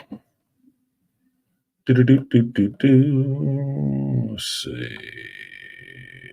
JT said Ministry of Ungentlemanly Warfare was fun. Yeah, with Henry Cavill and who's the other person in that? I want to actually see that because I was just watching Argyle at my mother's house yesterday. She was trying to watch it for the third time. And I got into what was happening. I like Dallas Bryce Howard's hips. I was telling my family that my daughter told me that's something I got to work out with my God. I'm like, what the fuck are you talking about? Said I like her more than now that she's had kids. She's more attractive to me now that she's had kids. Because when Dallas Bryce Howard first started acting, I had to tell them and said, look at that original Spider-Man movie. She's in that shit. Tobey Maguire, she's in it. Just skinny. Skinny as fuck, pale as hell. But she older now. She's had a child and stuff like that. She got hips and stuff like that. She's a lot more attractive to me. It's weird. I like full-grown women bodies. Sorry, I don't like little girls. Not into that shit. I like women to look like women, like they got hips and shit. So anyway, point being is that got a little bit of Argyle, and I was actually into the story. I thought, oh, that was an interesting twist. I'm gonna watch this shit now.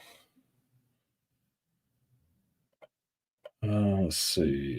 Yeah, the trailer. The But what kind of American are you? Yeah, exactly. But what kind? Yeah, you got to go see that shit. See what happens when white boys run amok in America. That was fun. That's the fun of Helldivers. It's multiplayer PvE. No pressure to play, and the story advances as the mission completes or fails. I think you might dig it. I'll check it out. On your recommendation, D. I'll check it out. It's because you recommended it. What's good, Dr. Anwar? Sounds like the Batman Superman energy from The Dark Knight Returns. Yep. It's the energy that they know each other, they're friends, but they will hold each other accountable. And Superman was holding Batman accountable. And Batman was holding himself accountable. I planned everything. I knew where everybody was. I knew how to just, he was kind of fucked up.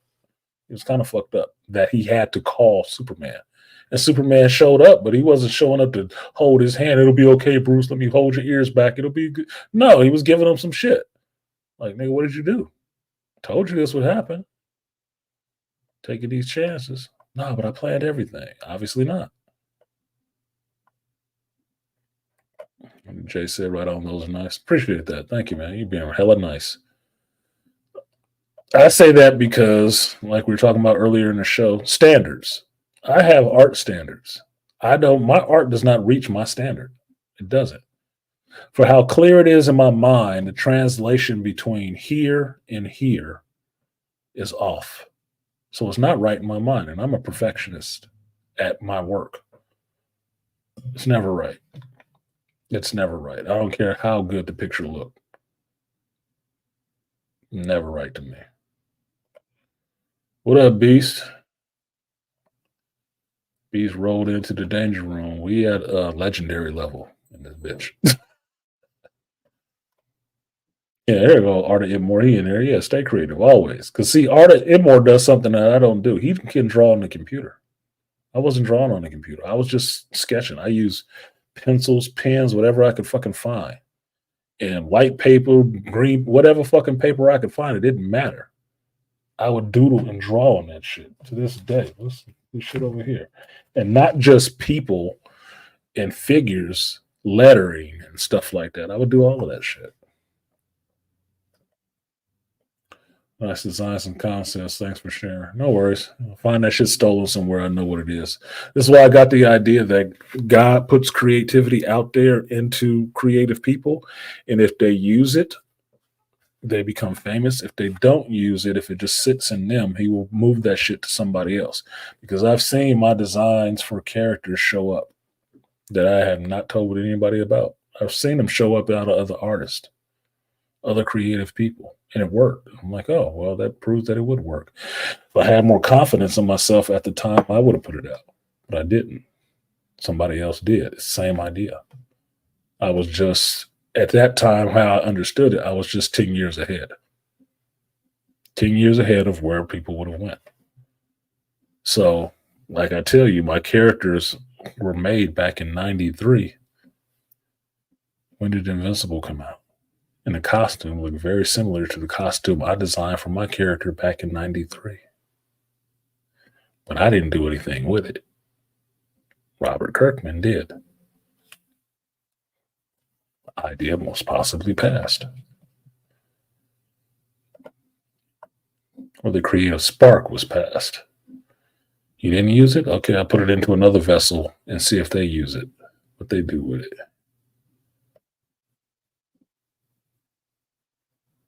BDH is fine. Yeah, Dallas Bryce Howard. Yeah, she nice looking. She got some hats on her. And some thighs and stuff. She was in that shit. I'm like, look, I'd take her over Dua Lipa. They were both wearing the same dress in that shit. But I was like, Dallas Bryce was giving me that what was her name? Patricia Arquette in Medium vibe. Like, I can beat that up and get a meal. Can beat that up and get a meal out of her. Make me a good sandwich. And I might not want nothing but some peanut butter and jelly, nigga. Just make it thick and pile on the jelly. That's what it is. You look nice. Dark Nazi Party. The villain said this. Yeah. I feel the same way about my art. Yeah, you do, Herb. You do. That's why I'm always trying to motivate you, brother. Your art is really good. And I know, see, I get Herb because Herb is not only a black male, he's a black male in the comics. He's a black male in the comics who draws, and he is a fucking black male Scorpio from the rich. Nigga, I understand. I understand. Yo confidence can get beat the fuck down about what it is that you express to the world. That's why I always try to empower you to let you know that shit's good. Put that shit out there and don't worry about it. Why do I say that? Because there's a lot of shit I have never put out there because I didn't feel confident enough about it. And I didn't have somebody in my ear telling me your shit is good, put it out there. I didn't have somebody telling me that shit. They didn't give a fuck. They didn't give a fuck. Not enough to push me to make sure I put it out there. No. They wanted to see me fail and not be shit. I don't want to see that from you. Because what I see is skill and talent. And I don't give a fuck who don't like it.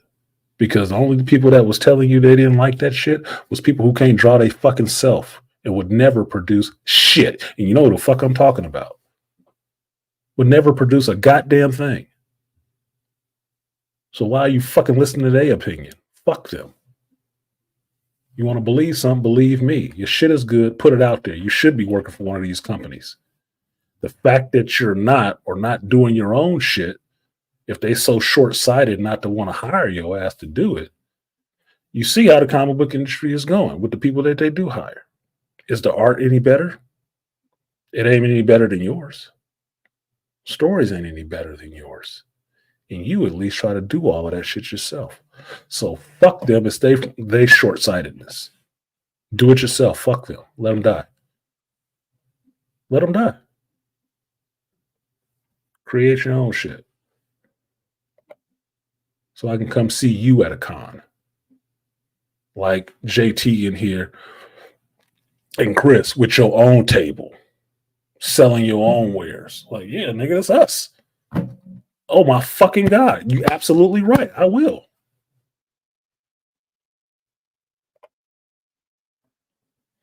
And I started on cheap computer paper and yellow paper. That's all I drew with. Pencils, number 2 pencils and pens. That's why I can draw with a ballpoint pen and not make a bunch of mistakes that I need to erase. That's what I grew up on doing. And I like color. So I always have Sharpies and all kind of colors and shit like that. Don't matter. I love that shit. My favorite now is a 2H and an H. See, I took drafting too, so that's why I learned about my different pencil leads. My 2H's and my H's and stuff like that.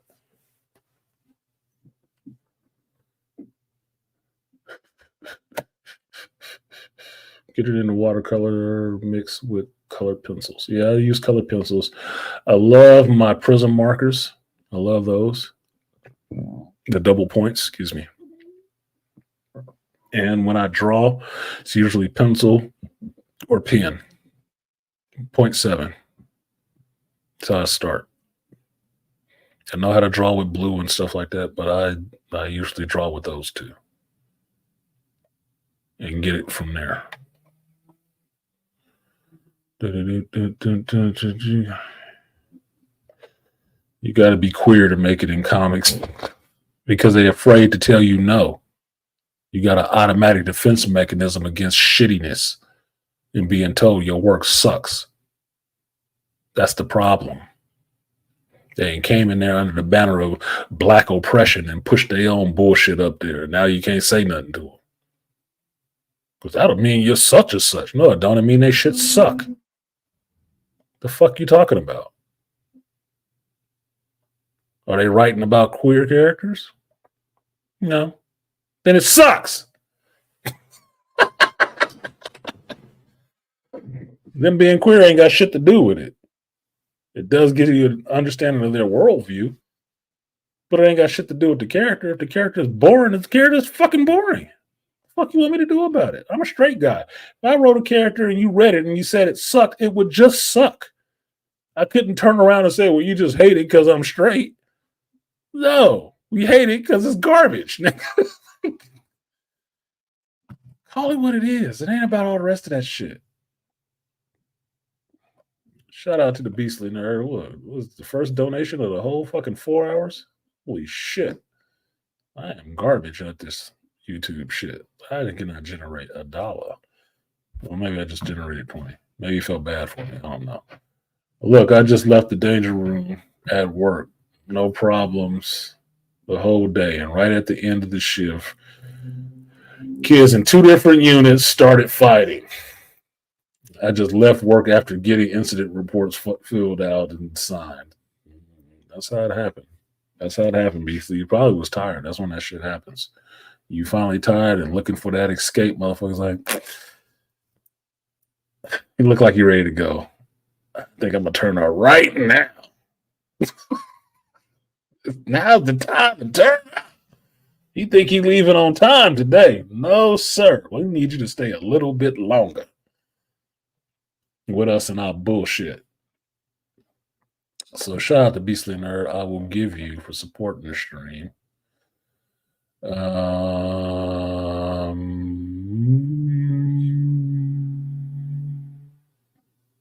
The Nipsey.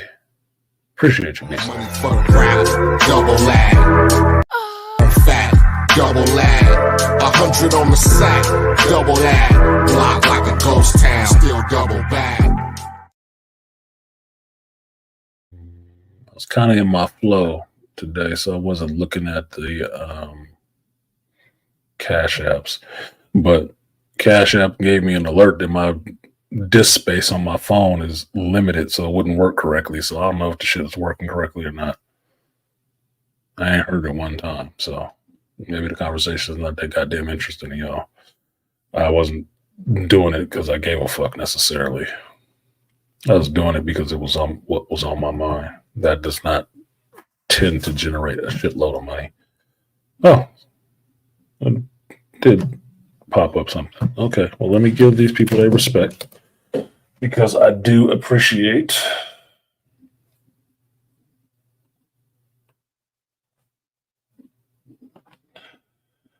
the contributors. Let me scroll back and see if Malika. I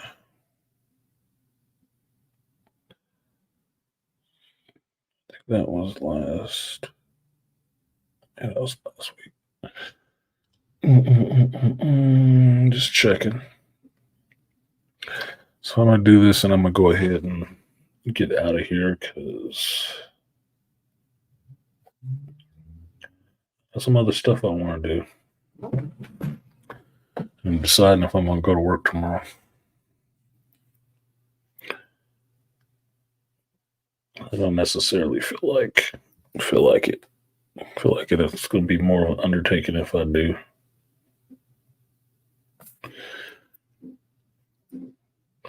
And this is why I save up my vacation days.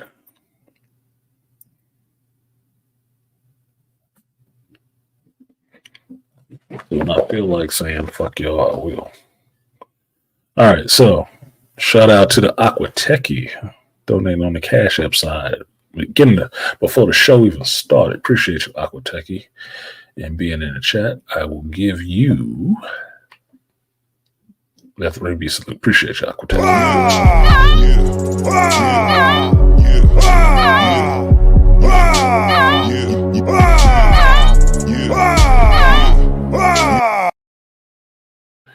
Next one goes out to Joe Herb. Appreciate you, Herbert. Stay all day. Donated at 11:42. I got to that shit at 3 o'clock. My bad. I was just in the flow, man. I told y'all. I warned y'all ahead of time. Shout out to Herb. I will give you. We'll double that. Appreciate you, Herb. Double lag. Fat, double lag. 100 on the sack, double lag. block like a ghost town, still double back. Next one goes out to no one. Donated at 1237. Appreciate you, no one. I will give you the 3B salute.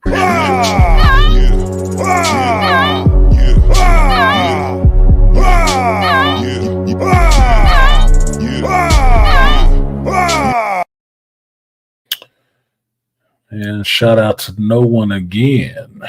He said, motherfucker old man action journey. Maestro, please, for the motherfucker old man action journey. All right, no. Appreciate you, no one. I will give you the guts and butts. Appreciate it. Double up. 3 or 4 times, I ain't telling no lies. Run it up. Never let a hard time on the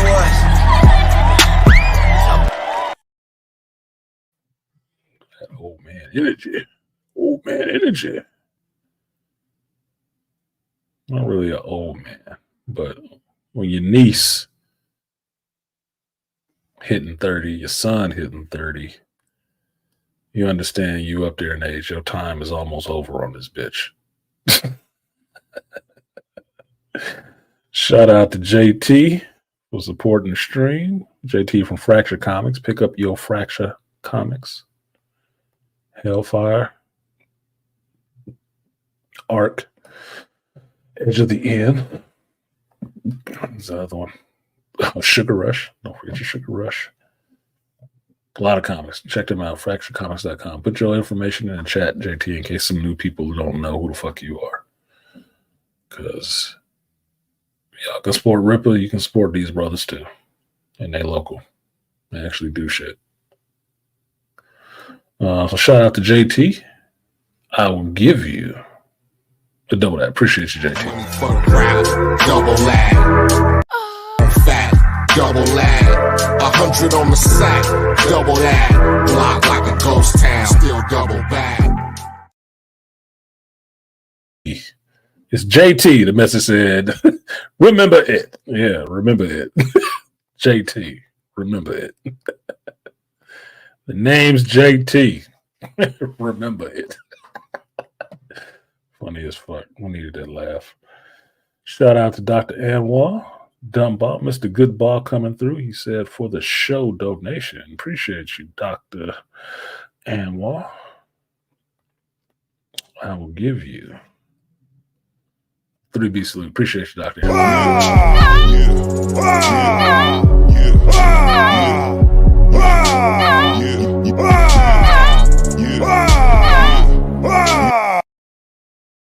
And I'm liking your shorts, Dr. Anwar, because he think he's slick, but every time he do a short, he has on a shirt that corresponds to what he's talking about. I was like, I respect that man's t-shirt game. You're a man after my own soul, because my t-shirt game is ridiculous. Look, hoodies and t-shirts, I got you covered, nigga. Look, that chick in this house, he ain't never gonna be cold, nigga. Never. You ain't never gonna be cold. I like wearing his clothes. Which one? I like wearing his hoodie. Which one? That nigga got a lot of them. You're right, I do. Don't feel bad at Beasley. We caught the edge of a tornado my last day at work. Trying to restart a whole plant is never fun. I was like, you couldn't wait one more day.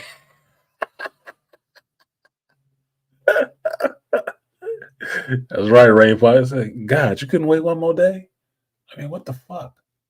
Just, I'm not asking for a lot, man. I don't even ask you for shit. But good looking out. You kept me safe. And shout out to Dr. Anwar. What do you say? You got to coordinate. You got to coordinate. Yeah, you do. You got to coordinate. You got to coordinate that shit. I'm wearing my Sinestro Core sweatshirt because I was wearing it yesterday and it's still warm, so I still left it on. Why? Because I was trying. It was my way of terrifying my daughter's boyfriend, so he'd be fear. I would feed on their fear. You gonna be afraid? Be afraid, nigga. You know, I ain't killed none of them dudes that she been with. None of them. They all still alive. I know where they are, but they're still alive. Just keep tabs in case. In case, you know, purge happen. You want to be able to find people quick.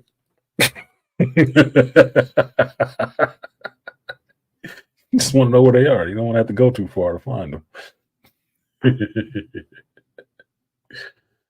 All right, so I'm gonna go ahead and get out of here, y'all. I've talked about this bullshit enough. I bored you for 2 hours with my own personal bullshit, and then I got into some geek stuff, which was fun.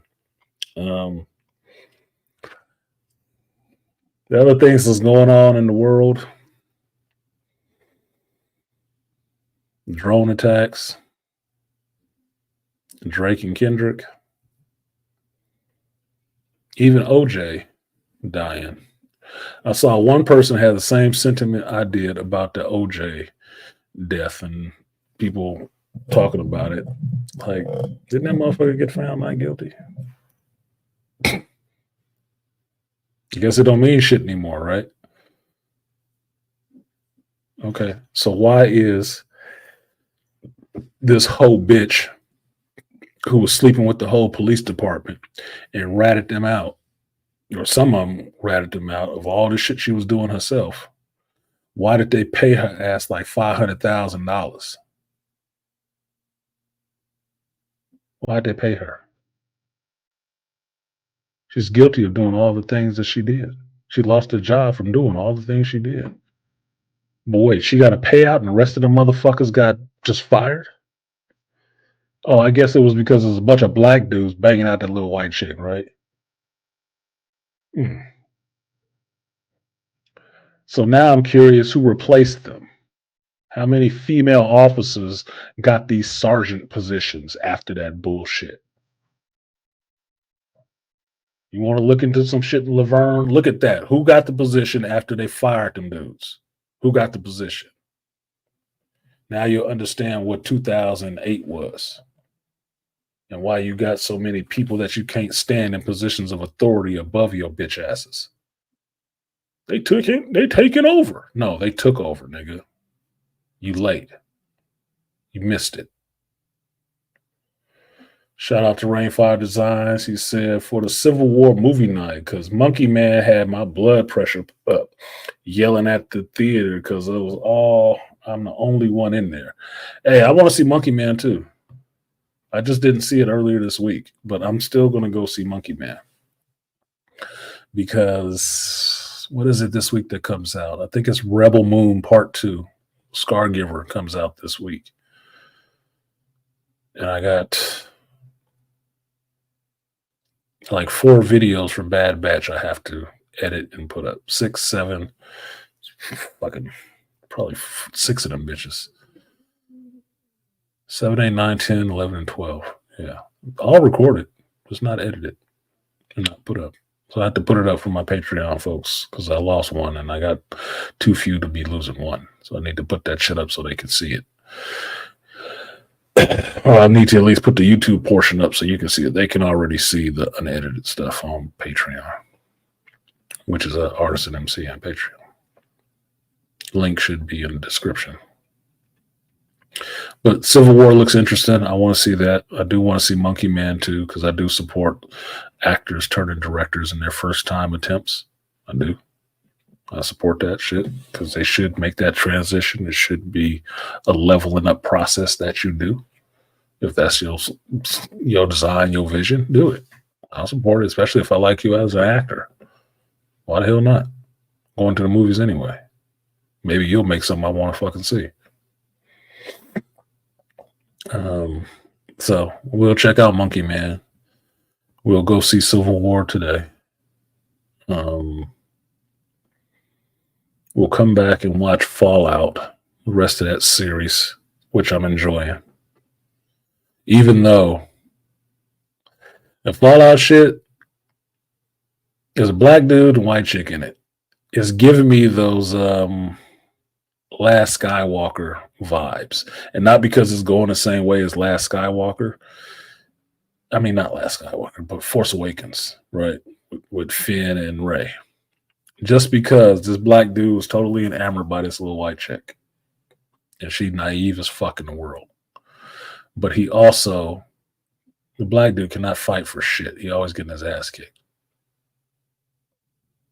But he does have some fight in him. He just don't know how to fucking fight. Holy shit. So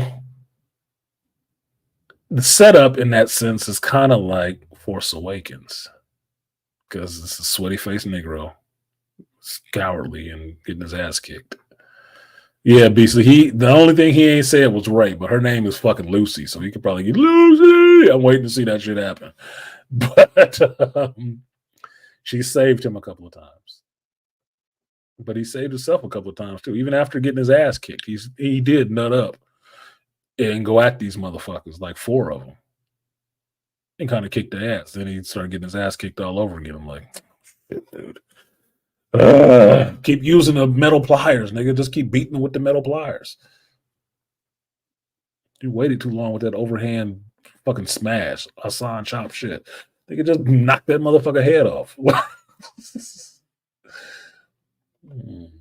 So I'm enjoying the show so far. And Walton Goggins is actually killing it as the ghoul. That shit is making me want to play the game. And I've never played the game. I told y'all. I got the game sitting in the living room. I've never played them. I might be curious to see if that's the story that's going on in that shit. I might be interested. Artisan, what about Anthony Mackie Avengers movie with the Red Hulk? Any early thoughts? I haven't seen the set photos, but my thing is on Captain America Brave New World.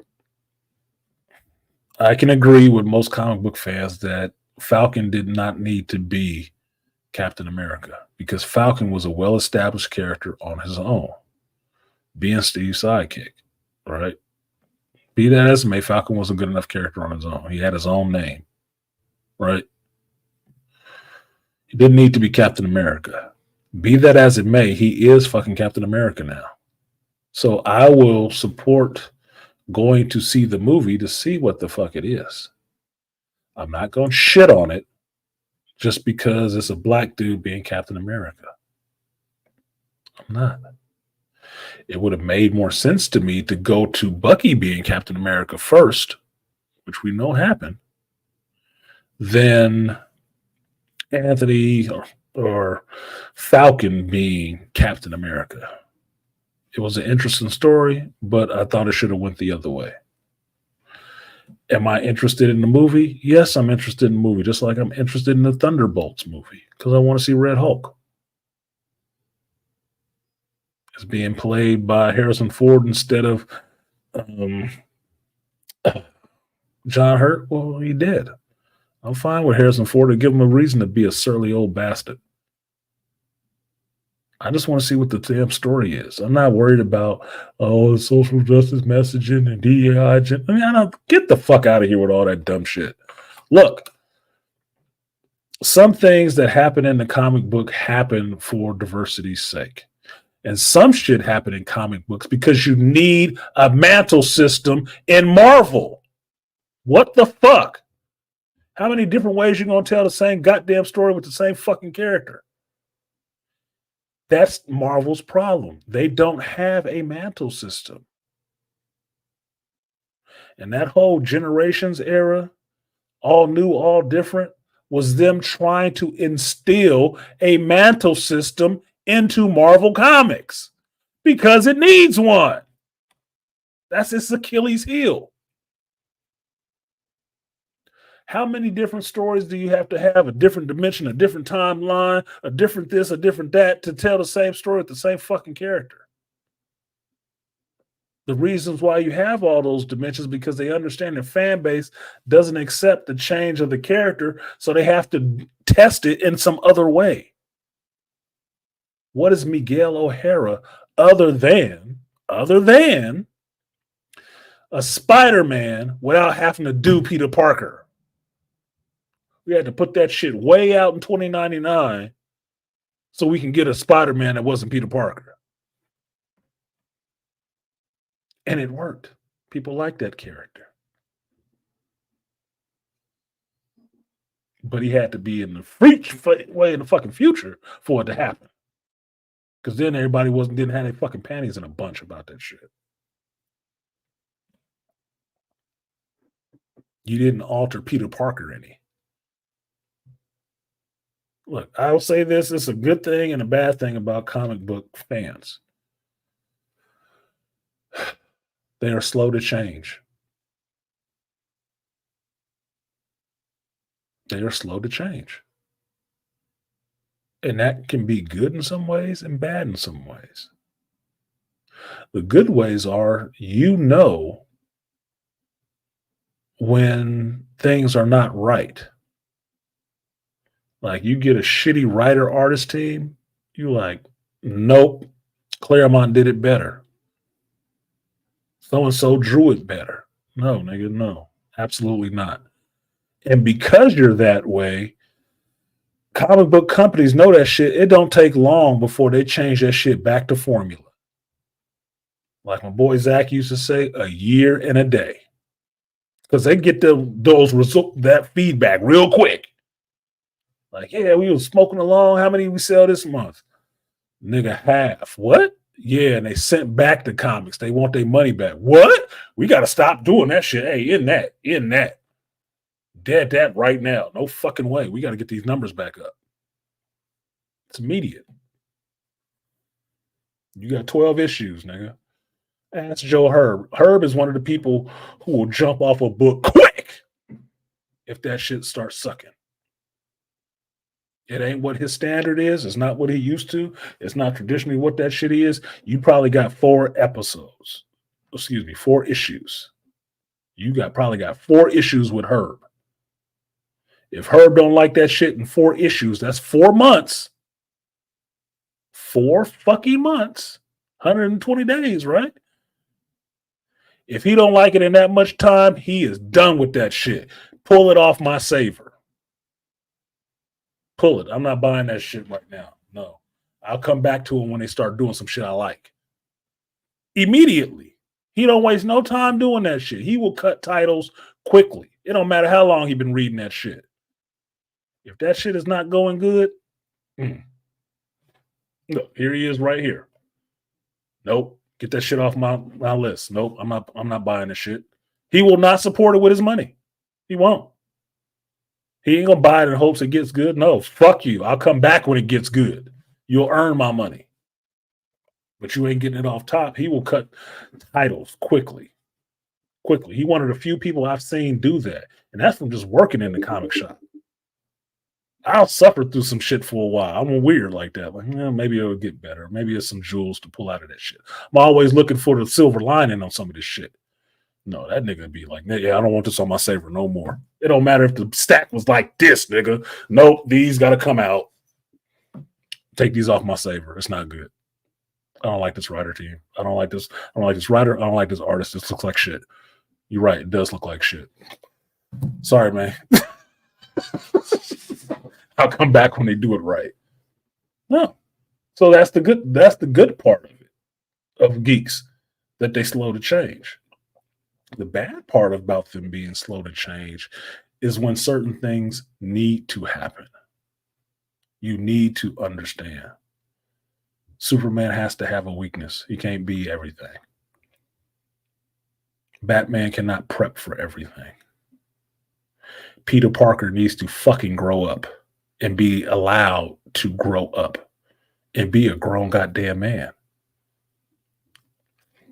Miles can come and be Spider-Man.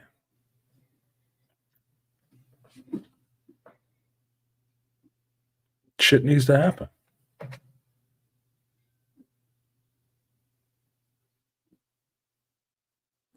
We understand that.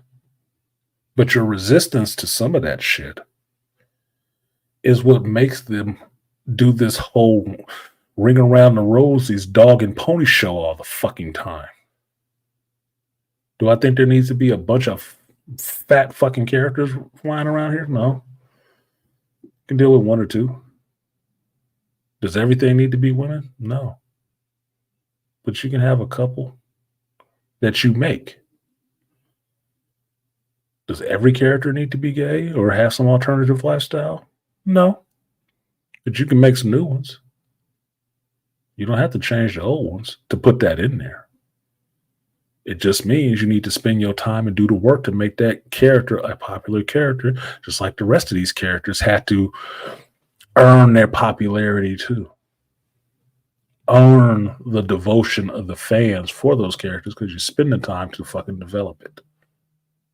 I'm not mad about Falcon being Captain America in the MCU. Why the fuck do I care? Who's Captain America?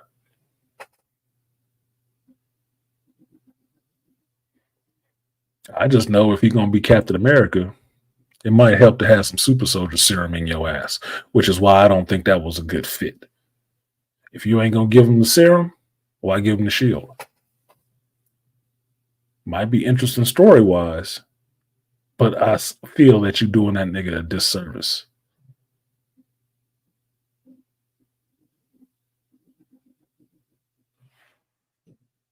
He only got it because. And didn't even want that shit. So having him front a whole movie, okay. Will it be good? I guess it'll be good as the rest of the shit they turned out. But I won't be looking at it like it was a DEI move. It happened in comics a bunch of fucking years ago, dude. More than 10 years ago. And it doesn't make it all right, but it already makes it have happened and have noticeable results. He went back to being Falcon. So this has to go that way too.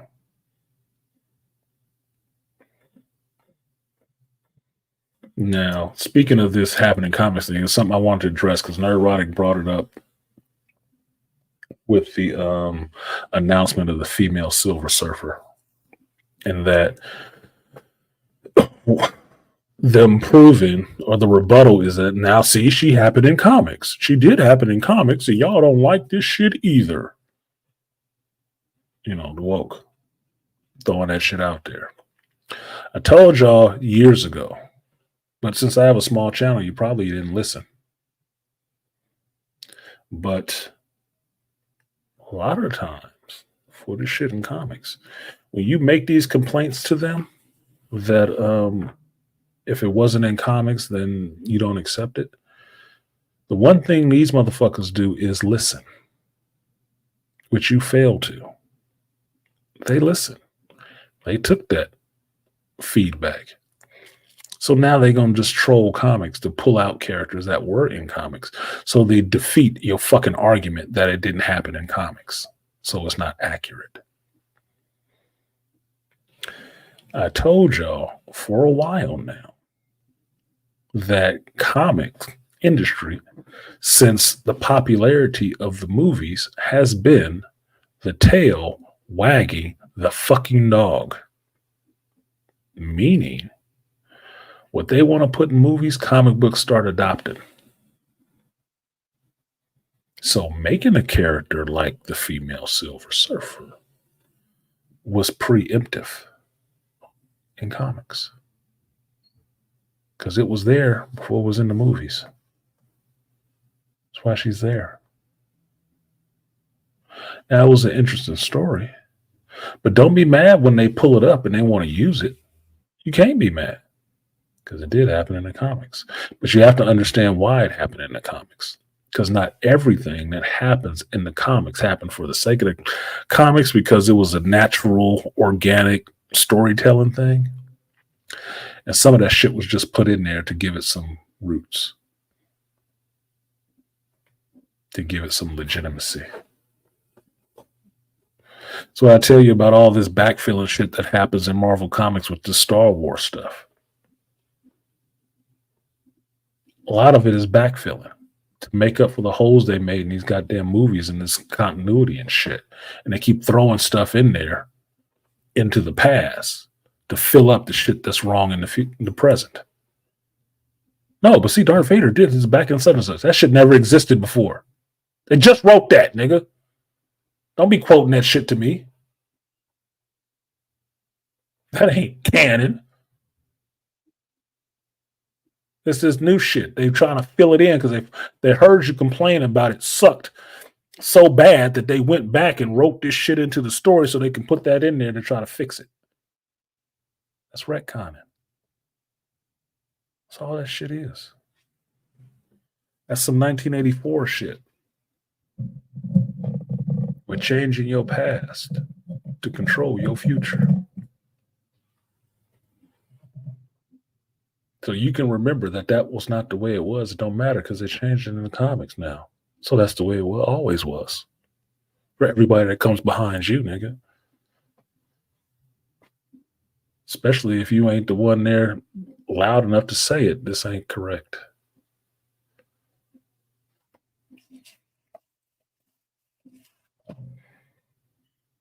So here's what the fuck it is.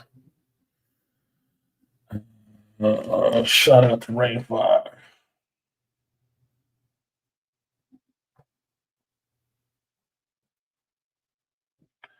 So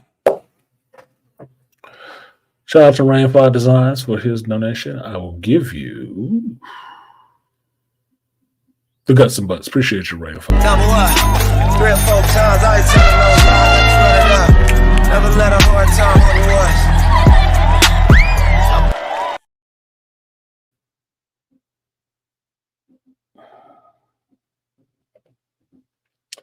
Hey, some of the fans are one step from going full on misery. You did what to my character? Chop chop. No, I wouldn't put them that way. Comic book geeks ain't like that. Ideopolitical people are. They are. That's why I don't like the politics injected in the comic books. Comic book geeks aren't like that. They're not violent like that. Understand that most comic book geeks was pussy anyway. Yeah, I said it. And a lot of them want to be fighting and shit like that. That's why they're reading comics. Now, yo, ideologues who always push political agendas and get behind political campaigns and shit like that, they're the ones who will show up to your clinic and bust windows and shit. Arrange protests in front of your shit with picket signs and all that shit. Those are the motherfuckers that like to be violent. And be getting, I don't know, people's home addresses and shit like that and plaster it all over the internet. Those are those type. Those aren't geeks. Weird, awkward, nerdy, yes, not geeks. Geeks ain't usually in for all of that shit. They can be pissed off, but that's not how they express it. It's not how they express it. Because more often than not, they'll just walk away because they're adverse to change like that, especially not quick changes. Especially not quick changes. The type of person who's devoted a certain portion of their life to something for decades, is the type of person to walk away because they show that kind of loyalty. They will just walk away. Using Herb as an example, Herb finding out that he don't like a book in four issues and stopping it altogether is not Herb going to Marvel and throwing a fit and setting himself on fire outside of the thing. I'm going to find the writer and I'm going to kick the writer's ass. No, that's not Herb. That's not a comic book geek reaction. That's an angry, bitter ass person's reaction of politics. Like, I can't change your mind. You got to die. No. Just walk away from that shit and let them see that. Be conspicuous by your absence. Like, where are the fans at? Maybe you pissed them off. That's where they are. Somewhere else. Superman with no weaknesses is Image Supreme. Horrible. Supreme is okay. My thing is, I like Superman as a character, like the archetype and shit like that. I do not like a hero with it can always just do anything. That's fucking bullshit to me. It's fucking bullshit. That's why I have fun with the conversation with Charles about Superman, because he will back Superman regardless of anything. Superman never loses. That's why I don't like his ass. That's exactly why. The one human quality that he could idolize the most is that he loses sometimes. But if he can't never lose, now you know he's fictional. I'm not in that mindset as a supreme white boy who could never take a loss. Fuck you. Anyway. The comic industry has to do the actual work and not do the work politically. Exactly. Politics and the arts go together in some ways. In other ways, they do not. Your art can speak to something in politics in the way that politics cannot speak to something in art. Right? There can be political messaging in art. Political messaging in some ways can be in art. But the opposite way, they don't work together. They just don't for me. I don't read comics for politics. I don't necessarily read comics for your political opinion. I don't give a fuck. Because I'm not showing up with mine to buy your comic. I want to see these characters in a good story that makes me engaged mentally, intellectually, maybe hopefully for the future and how we can work out problems here in the real world by the example set by these fictional characters. If these fictional characters are just dysfunctional as the people on the outside, why the fuck am I reading your book? I can just deal in reality like I already do. I don't need to pay you to get more of this shit. I'm getting it for free in life. So if your job can't be to fucking entertain me with some creative bullshit, why do you think I should be listening to you? Why do I need to come to you? I don't need to come to you for that. I'm living in the real world. This is break time. And in that sense, that makes you a luxury item. And some luxuries I forego. Which means I don't need to buy your ass all the time. You're not a necessity. Like movies, you're not a necessity. And when you forget that shit and think that you just need to be the new age political arm, you don't understand. I don't need to watch your ass. I don't need to like it. I don't need to support it. And you will do what things that get little support do. Light your ass on fire or something to get some attention. Or you will go the way of the dodo bird. So, with that cheery thought, I'm going to go ahead and get out of here. Thank you guys for joining me today on the Hero's Journey. I will see you next week. Hopefully in better spirits. Definitely in better spirits because time goes on. So, that's all I can do. But check out the Patreon stuff if you want to see the uncut videos before they hit YouTube, because they haven't hit YouTube yet. You can get my Bad Batch reviews because that's where they are, at least the last 4 or 5 of them, because I haven't edited them and put them on YouTube yet. But the X-Men one will be up soon for episode 5 because that's more fun. It's not like drinking poison to do. And I'll go check out the Civil War, give you guys a reaction on that. And I'll see you guys next time. So definitely subscribe to the channel and click the bell because I go live randomly during the week, usually in the mornings or in the afternoons or in the evening. But you'd want to catch it when I show up. So, appreciate you guys coming through. I've been Artisan MC, and the journey continues. Peace.